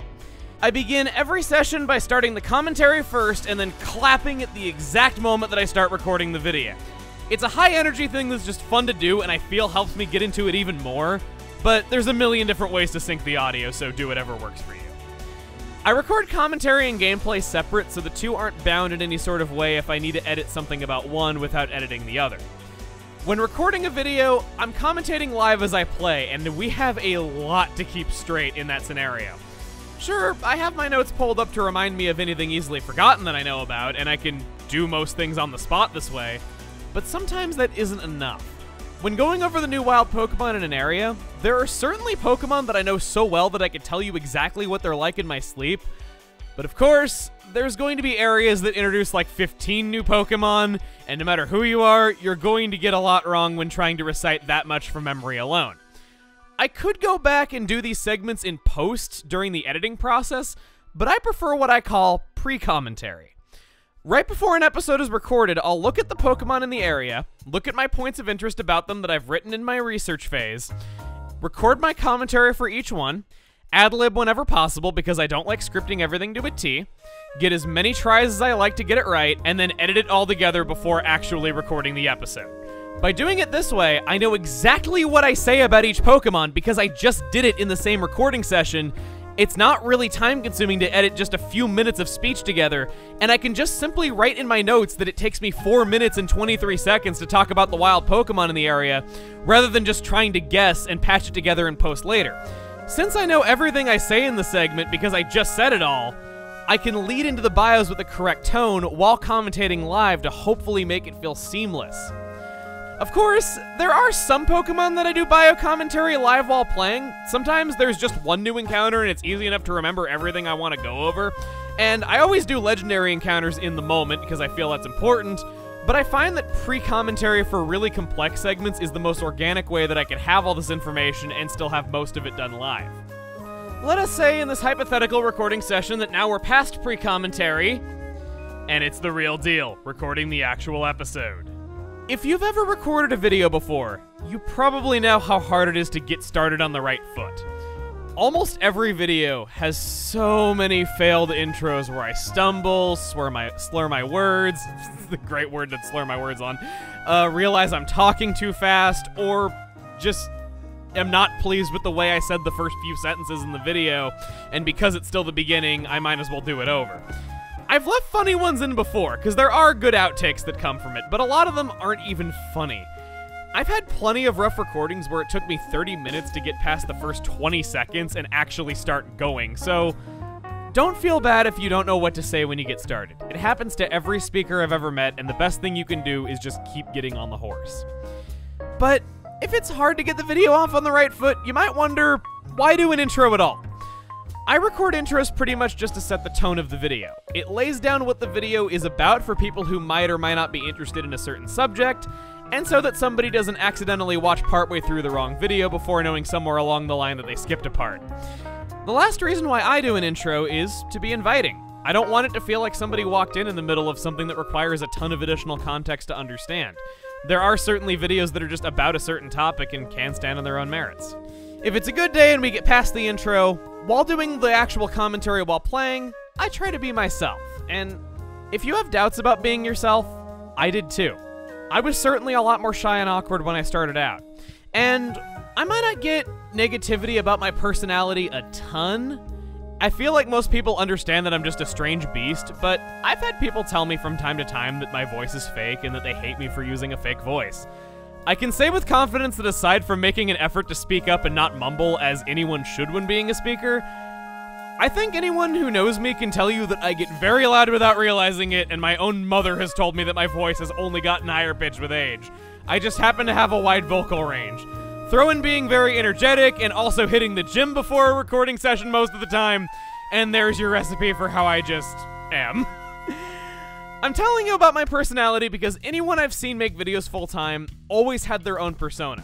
As long as you're not generally being a really mean person, I feel like being you is important. And yes, just like in real life, there will always be people who decide they don't like you because of something uncontrollable such as your voice.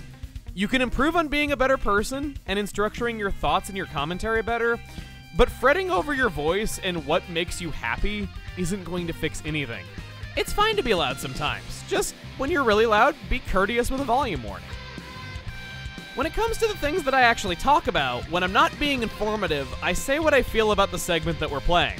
If I feel something is good, I say it's good. If I feel something is bad, I say it's bad.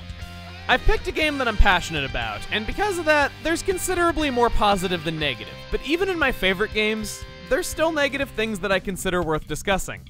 I feel like if I'm just praising everything constantly, that doesn't make for an interesting experience. I don't think disliking a certain area invalidates my statement that Xenoblade Chronicles is otherwise my favorite video game. Maybe there are a select few things that I don't understand the disdain for and that I want to defend, but I don't need to be defending absolutely everything because that isn't what I feel is true, even if I like the overall work. After all, things aren't so black and white! I try to not overdo it with both negativity and positivity, since both ends can be grating in their own way, and so can what I just said.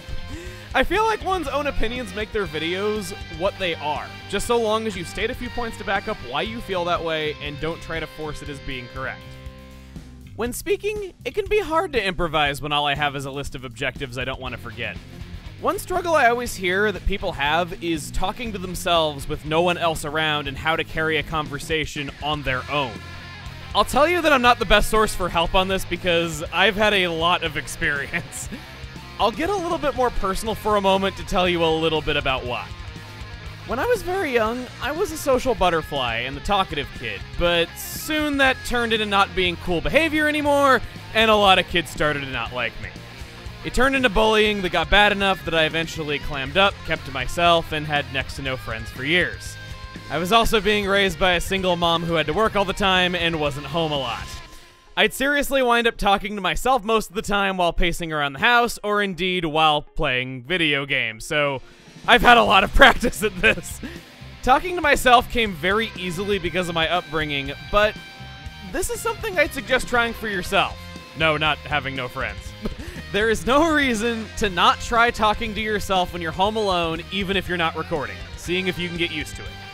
Another hard thing people struggle with is always having topics to talk about when doing improv.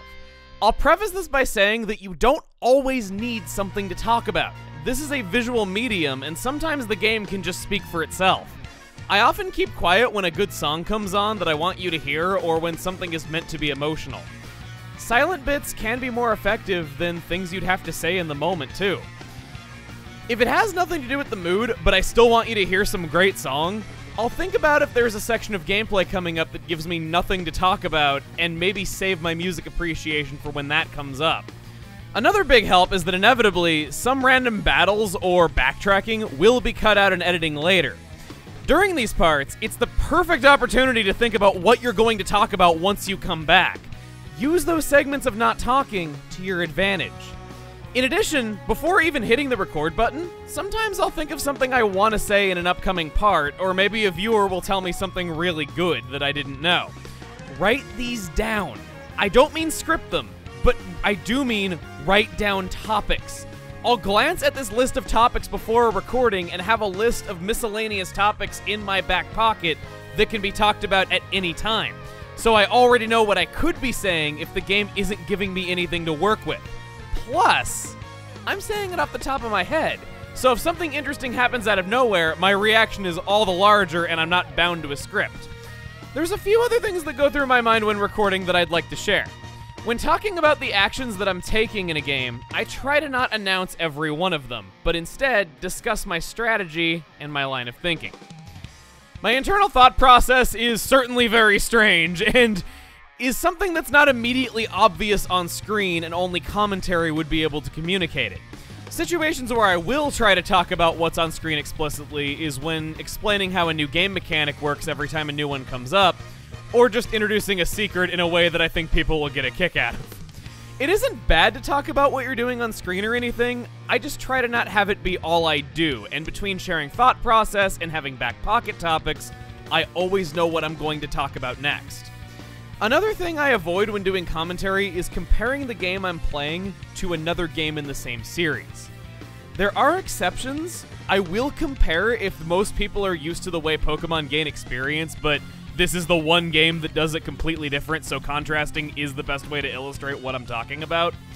The rest of the time, I try to treat every game as an individual, and usually treat a topic like it's the first time we've seen it, even if we've seen it before in another game that I played many years ago. I feel that a lot of my earlier sequel projects weren't very good because I spent so much time comparing things to the prequel that I'd already played on the channel, and really, that information doesn't add a lot to the video. That was something I had to learn. It might make people who walk in the middle of a series feel like they need to watch some other 70-part series to get what's going on right now, if that other series is all I'm ever talking about. Again, sometimes comparing is the best way to explain, but I try to do it another way whenever possible. A part of doing commentary is to be conscious of your own speaking patterns. Some personal weaknesses that I try to control are getting too repetitive in my speech, overusing the words like and though to the point of obnoxiousness, or repeating something I just said when meaning to emphasize, but it goes on for too long and is just too much. These are habits I just happen to have in real life that can bleed into making videos, and everyone has their own. Moving on a bit to how the game plays into the commentary, it can present challenges on its own and not just in giving you very few things to actually talk about. Some challenges that people face are commentating somber moments. Those are cases where if we begin a video on one, I'm not going to do my super cheery intro or try to be super happy and high energy right away. But sometimes I can't make it work and it's just really, really hard to come back from a super dramatic cutscene and nothing has worked no matter how many times I've reset and tried again. In those tough situations, I'll just shut up for a few seconds, pick up commentating normally once I'm a few seconds further from the cutscene into the gameplay, and record what comes right after the cutscene in post to ease into whatever it is I want to talk about next. I got lucky that Kirby's Epic Yarn was my first fully voice-acted game I'd done on the channel, since that let me learn what worked and didn't work in a very low-stakes environment. And it's actually a great example why I'd recommend kind of having a shorter, easier game be somebody's first Let's Play. It takes learning and experience, so just try different things. Some more abstract things I do in commentary are paying attention to what the game gives me to work with and trying to make personality out of it. Any character that is unique to my playthrough, such as a Pokemon team member or a villager in Animal Crossing, I pay attention to everything that they say and do, and I try to craft a bit of a personality or a backstory for them to make it more mine. I don't just let blank slate characters merely exist, I try to go with them as far as I can. I make running gags out of these things as well, but I don't want to spell out every single joke. My main point is, you can add a lot more personality to your playthrough by doing things like this. All of these approaches to commentary hopefully come together to form something that's done in the moment, but doesn't feel like I'm bored. I go on like this for a while to give the commentary a momentum and to show that the game is important to me in a positive way. Then it comes time to end the video. Aww, which isn't always easily done. I have no control over what the game gives me to work with, but I always try to end it when I feel like we've reached the end of an area, the end of a subplot, or a clear midpoint in a dungeon. I already talked about during the planning stages how every video has a set structure that includes a beginning, middle, and end, so that comes back here. With Pokemon, I try to make sure something big happened in addition to this structure, such as having a team member gain an awesome new move so it feels like we've gotten a lot stronger from everything that we've done. As a result, sometimes this means the video will just happen to be, say, 28 minutes long, but sometimes it takes 15 minutes to accomplish the same thing. At no step of the process is a minimum video length taken into consideration.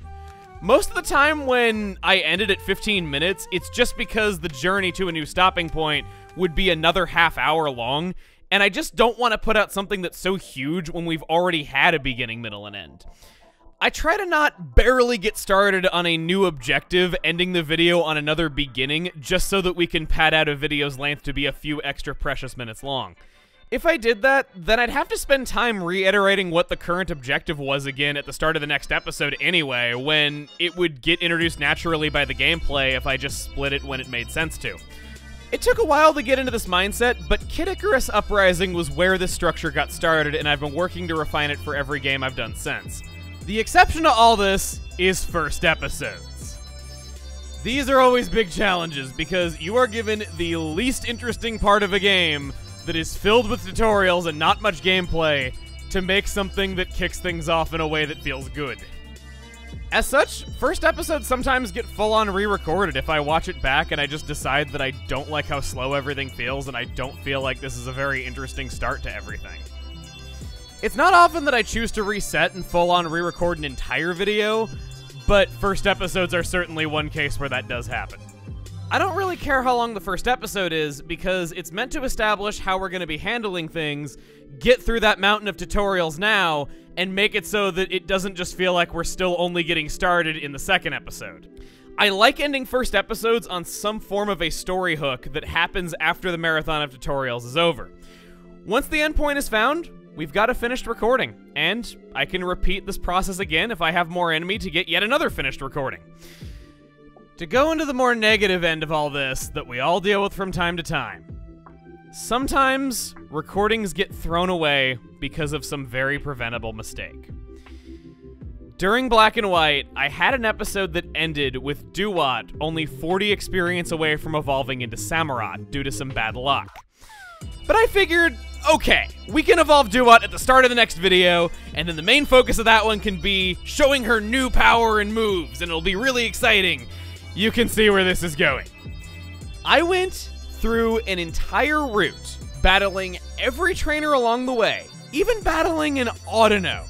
And never once did I use Duat in a battle because I was thinking about it in terms of who the smart choice was for winning each fight, and the evolution didn't even cross my mind because I'd recorded the last video a few days ago. The video ended at its natural stopping point I had in mind before using Duat in a battle even once. As soon as I hit the stop button and what I'd just done hit me, you can imagine I felt awful that it turned out to be nothing but random battles with no main point of interest when it could have very easily had a really major point of interest. With time, I've gotten better about not making videos that I would throw out, but it does still sometimes happen, and this was the mistake that I made during this series. I recorded that entire video again, resetting promptly after I had finished it, and the video that you see on the channel was the end result of me doing it over. Don't feel bad if you've ever wanted to redo anything. With practice, these mistakes get less frequent. Assuming that I didn't want to throw out a finished recording, we got our footage. Now we gotta chop it all up. So now begins the process of editing. I don't want to turn this into an editing tutorial, because it would take many hours to go over how to do everything, and there's many dedicated video tutorials out there from actual teachers who could explain it a lot better than me. In fact, this is precisely how I learned anything I couldn't teach myself. My college didn't offer any sort of video major, and all the art schools around me that did offer it cost hundreds of thousands of dollars to attend when I didn't come from any money. When it comes to editing software, I use Adobe Premiere, but have also used Sony Vegas and Camtasia editing suites in years long past. Adobe Premiere is admittedly the least beginner-friendly out of everything I've used, but it works with so many other programs and has a ton of good tutorials online, so I didn't mind learning it, but that's only after how much experience I had with the other two. I've had people ask who I get to edit my videos before, and straight up, I'm my own editor and I always have been. While I do get help on the art and design phases, 100% of the video editing is my work. I'm aware that I'm capable of hiring editors, and this isn't meant to insult anybody who does, because I watch and respect many great channels who do this. I feel like for my personal style of trying to be informative, it might not always end up as the same product if I chose to hire an editor. It allows for me to do things like come up with gags that I want to do later in editing and set up for them with my commentary in the moment when I think them up. and I also just happen to enjoy the process of editing. I've seen a lot of people ask why I can't just post 3 videos a day, or post hours of content every day because some other channel does it just fine. But in a lot of cases, those channels have many performers who work on videos separately at the same time. Those multiple groups leapfrog each other in releases, and in addition to those things, sometimes these channels are also multi-million-dollar corporations that employ a fleet of editors. Being honest, I'm just one guy. Moving on to the editing itself, when going through it, there's a lot of little things that I do, and that's mainly what I want this section to be about, why I do what I do when editing. I leave aspect ratios alone when dealing with a DS game because everything is very low resolution and it would look weird if I stretched it out. The layout of the 2 screens is simple to apply since I have a preset for it now, but when it was being conceived, it was actually something I experimented with for months. Back when my first dual screen project Okamiden happened, DS videos weren't common because there was an extreme lack of good quality ways to record it. I might not have been the first one to do it, but working out how to display the 2 screens in a widescreen space that they weren't designed to be seen in was the huge question that everyone was trying to work out. I ultimately settled on the idea of having both screens always visible, but having the more important of the 2 displayed larger than the other at all times.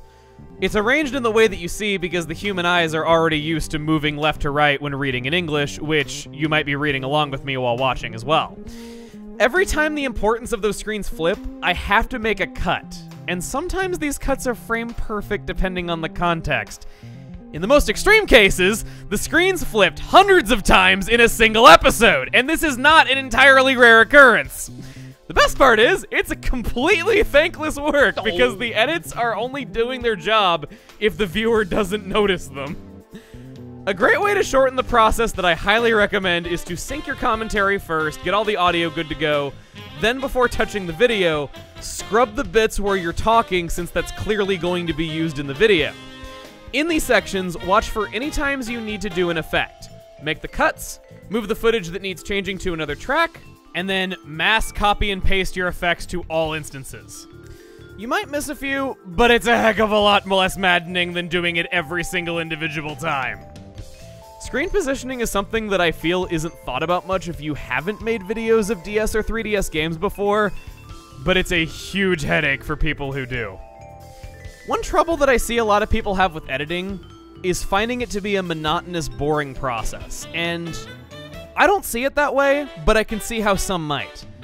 By my personal experience, music is a great remedy for this on days when you're just not feeling into it. One thing I do to get into the groove is doing all of the work that doesn't require audio first, listening to some high-energy, positive music like the Xerneas boss theme, aka best song ever, and maybe listening to something I thought was awesome when I was a kid that I haven't heard in a long time. Oh, and the music approach totally works great for recording prep. I do that as well.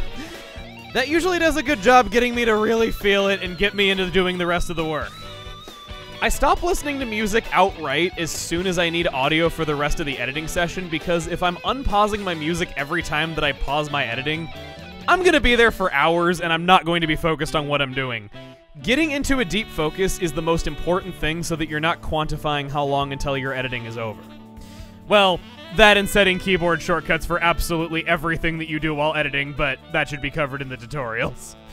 So remember when I said that I make Pokemon bios and visual assets in the background for months? Well, hopefully by the time to put together the first episode, every visual asset for the entire series is done so that I can focus on just putting the videos together.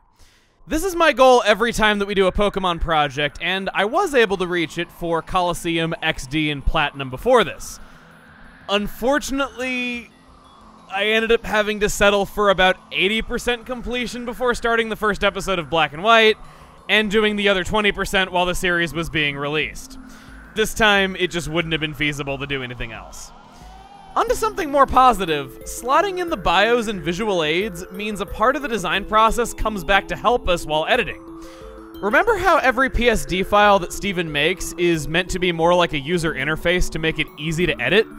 Well, Premiere works with Photoshop. If there's any mistakes or a bio needs a slight tweak to be consistent with the video, such as removing the box for the gameplay footage occasionally, it's as simple as right-clicking it in Premiere, editing it in Photoshop, saving it, and there we are. Even though it uses a heck of a lot more disk space and is more intense on a computer, this is why everything in this project is saved as a PSD and I never render as a PNG or anything else. I cannot stress how easy this makes changing a bunch of things late in production. Editing is all about little time saves that add up to a lot of time saved, and this is one of those. When it comes to audio editing, one of the, hopefully, seamless edits is going back and re-recording something in post. Now, if you watch my videos, you know that I don't redo everything in post by a long shot. I leave in a lot of fun screw-ups, or leave things in if I can find a way to make fun of myself with on-screen text. Text gags are one of my favorite things to do, and I feel like getting too crazy with trying to be perfect and correcting all of your mistakes in post-commentary leads to a video that isn't as fun or organic. But there are certainly multiple scenarios when re-recording some commentary in post makes the most sense. A common example is when I'm explaining a new gameplay mechanic that's complicated and I get something wrong about it in a way that isn't funny. If I'm explaining how poison damage works and I say, it drains 1/16 of your health when it actually drains 3/16, there isn't really anything funny about that since it's just wrong and it isn't super common basic knowledge like how type charts work and stuff like that, so I don't see it as easy to poke fun at myself with that. Other times I'll also try to explain something that's very lengthy and complicated but can't find the words, so I'll choose to do it in post if it's difficult without collecting my thoughts first. At other times, I get really into speaking as a character, and out of wanting to keep up the feeling of a dramatic moment, I don't want to leave in an awkward stumble at those moments in particular. In a more lighthearted moment or a less serious scene, it's fun and I leave those alone and maybe even make fun of myself a bit for it.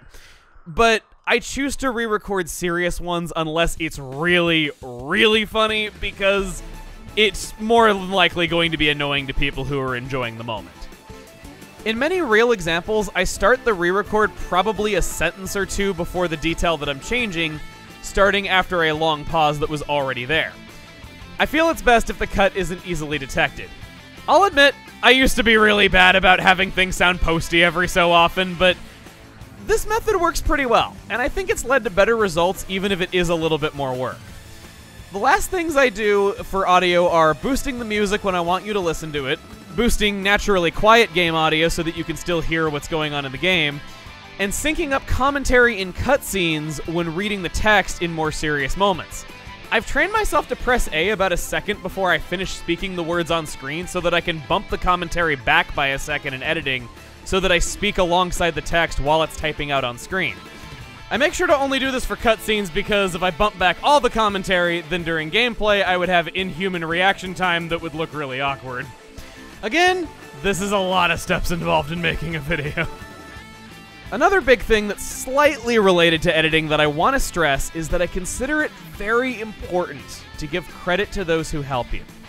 It doesn't devalue your work or make everybody abandon you for your sources if you reveal them. It gives credibility to your research if you can tell the audience where you got something from, and doing this makes people want to work with you. I'm proud to work with everyone I've found, and I will tell you at every natural opportunity that they're really, really good. Nowadays, I always try to aim for on-screen credit whenever possible. It isn't much work at all to put them in the forefront, and it goes a long way. Now, hopefully we have a pretty decent video that has all the editing steps done. Once we have this, it's time to upload. For the test audience! Ever since Xenoblade Chronicles, I've always uploaded each video for at least one other person to watch. Another person who makes videos will always think of things you don't, catch any clarity problems that might not make sense to others, or catch little editing mistakes that sometimes just slip past. I've had plenty of things slip by me no matter how well I thought I was watching, especially when it comes to Pokemon having an endless number of things to do. For the production of Black and White, I want to specifically thank Miss Sayanella, Yoshiller, and Maryland for generously offering their time to watch my videos before they make it out to you. Once I have their notes organized by timestamp, I go back and I make any proposed changes I agree with.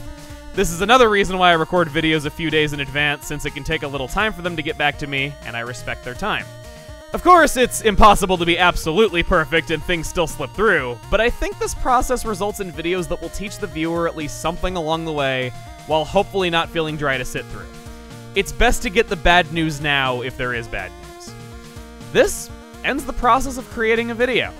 Because I make sure to do at least something productive every day and pick the project that I want to work on the most at every single step, these series are able to come out one after another. For the 18 months or so that Black and White was being planned, I had released Luigi's Mansion Dark Moon, Splatoon, The Legend of Zelda Skyward Sword, Mario and Luigi Partners in Time, and Animal Crossing New Leaf Welcome Amiibo, with all but one of those in production all at the same time. Again, I'm talking pre-planning for future projects while I record and edit the current series that you're watching on the channel. Whichever one I want to work on the most at the time floats to the top and is completed sooner, allowing it to be made into videos sooner. So by doing a little bit of work on different projects every day and prioritizing what I want to do the most, frequently releasing videos like this all becomes possible without feeling tired. Last, it's time to upload the video for you to see it. If a series is getting started, I prepare many videos ahead of the release so that there's a buffer, but I try not to do too many to the point where I won't be able to put feedback into practice. It's a strange balancing act of having a large enough buffer so that little hiccups along the way don't interfere, but not being too far ahead. Once it's up, YouTube has tools that make the end card of a video interactive, so I always do that to link to a playlist and to the next video, just as a simple convenience for the viewer jumping in. Everything you've heard sums up the process of creating every single video in the set. Except...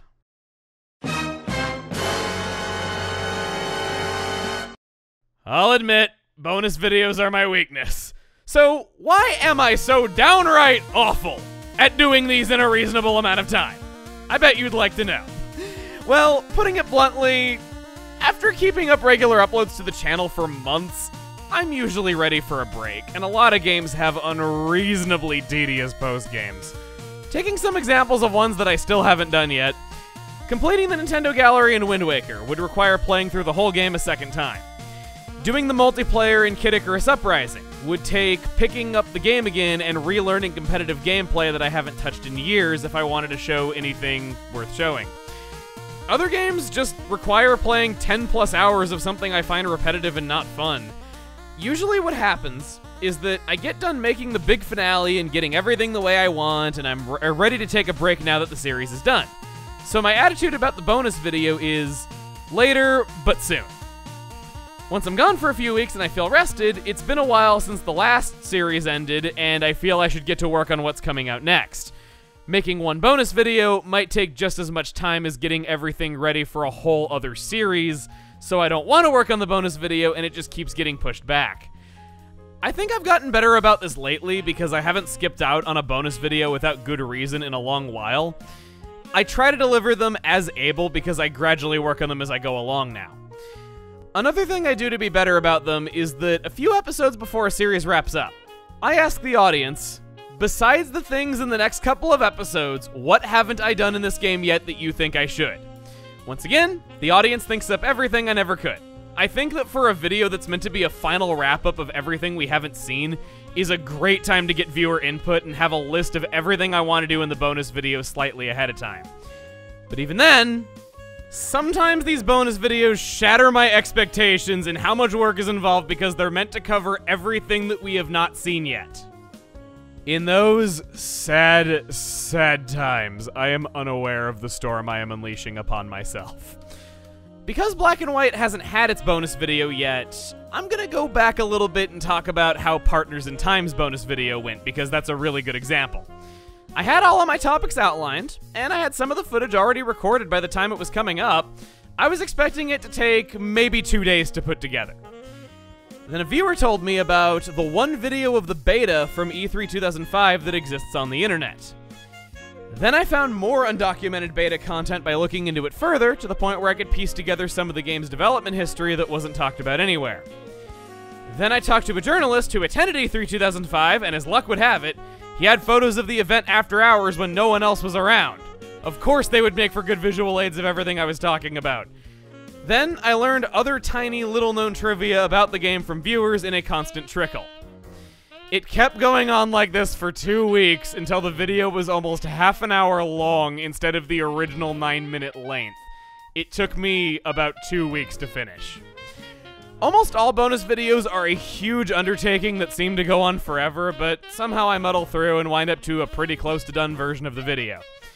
At this point, when I can't find anything else that I would include, I go back one final time, and I upload the video unenlisted, releasing the link to Twitter and Facebook. Usually a couple thousand people will click on it and give me feedback, and I feel it's just kind of a nice, special thing that people are happy to help with. Since those people are nice enough to help me, I never delete these pre-release versions so none of the comments become lost. They help me make the finished product what it is, and I want to keep that piece of the video. I'm sure at least someone else does too. Any last-second suggestions that I agree have a place in the video are added once I have their feedback. Then the bonus video finally releases. The Let's Play is now done. I take a break for a few weeks, and then we come back with a brand new series that went through this process itself as well. The very last step is you. I may not be able to read everything that every person writes, but I'm very active on my Twitter, and I try to read YouTube and Facebook comments whenever possible. I feel like we have a very positive community here, and it's pretty rare that I've ever had to deal with anything I'd consider unreasonable. Thank people for what they say. I try to think fully about what the person is saying, even if their wording might sound rude. In everything I've said here today, this is what I've been leading up to. So often, I see people who say, "Oh, I'm gonna be a YouTuber someday, but I'm gonna wait until I can buy a brand new computer and all the best equipment. I'm gonna make sure my first videos are all cool and good." If not that, then some other reason to not make videos, even though they say that they want to. I will tell you, everyone's first videos suck. I don't like my early work. And any other video producer I've ever met feels the exact same way about their own early videos. I was shy and awkward because I was bullied and told my words didn't matter by pretty much everyone in school. I had a personality that was big and enthusiastic, but didn't want to show it out of being told for so many years that no one liked me. That was something that could only change with time. You only learn how to make better videos from making videos and watching videos. In the time that you waited to save up thousands of dollars to spend on equipment or go to an art school to learn how to make cool stuff, you could have completed a whole series already with what you have and what you can afford. And maybe if it doesn't turn out that great, but you want to keep going, let those first videos not be good, and take what you've learned from making them to make better videos. I think being plagued with your own dissatisfaction can be a great thing if it doesn't completely consume you. You always want your next video to be your best one, and maybe someday you will make your best one. I grew up watching a lot of Bob Ross on TV, and he always said this. It stuck with me, and it's remained one of the most true things I've learned about making any sort of creative project. Heck, if you want to hear about somebody's lame beginnings, I'll tell you mine. I started out with a friend in high school who had a podcast, and he fired his co-host due to some silly high school argument. He wanted me to replace him. I did this for about 5 episodes, and then his podcast died. I thought, you know, I can talk to the internet and not be scared due to this experience. Then, another friend happened to show me a video of Proton John squealing at a pokey. I thought it was hilarious, and that I could do that with some game I liked. It's hardly an inspirational beginning. I didn't know how audio mixing worked, so I stuck my microphone halfway between my speakers and my face and called it a day. What's going on, guys? This is Chugga Conroy. I edited in a tool made for slideshows that just happened to let you place video inside it and cut it up. That was my entire process. I didn't have any special springboard, and I'm certainly not some cool guy who magically gets everything right.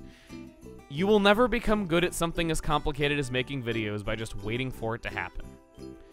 Again, my way is not correct, but I hope you can find your own way that works for you. Thank you for watching. Thank you once again to the test audience. Thank you once again to everyone who's been mentioned in this video at some point or another as helping out with this entire convoluted process. Thank you to Proton John and Nintendo Capri Sun for being excellent co-commentators that I've been able to share several years with over on the Runaway Guys. Thank you to all the super amazing creative people who submit artwork of our adventures through the world of Pokemon and beyond. This project in particular has amazed me at how much great art there's been drawn of it. I cannot thank you enough for it, and it surprised me at every turn, just all the things that you would come up with next. I don't know, Cody Davies and Lucagen are really, really motivating at times and have helped me through a lot. Thank you to AntDude92 for being somewhat related to how I got started. Thank you to my friends such as Adrisaurus, who might not be included in the creative process, but I still appreciate you all the same. I guess while we're at it, thank you to my mom and the rest of my family, even though you all said I was crazy for spending all my time on video games. I could be here all night naming different people that have been encouraging or helped in some small way over the years, but this video has to end sometime, even if it might not seem like I'm totally aware of that fact. Really, just thank you to anyone who's ever had an interest in these videos and in sharing these memories of these games we like so much. I feel incredibly lucky to have been able to continue to do this for 10 years with all of your help, and just, I hope that there can be many more of these. I also feel lucky that we have such a positive corner of the internet here. And I guess last, thank you to Masayanella for, once again, being just an awesome person and helping me edit the notes I had for this video, because it was a lot. And she took on a lot of the work that I needed help with. Do you have any more questions for me?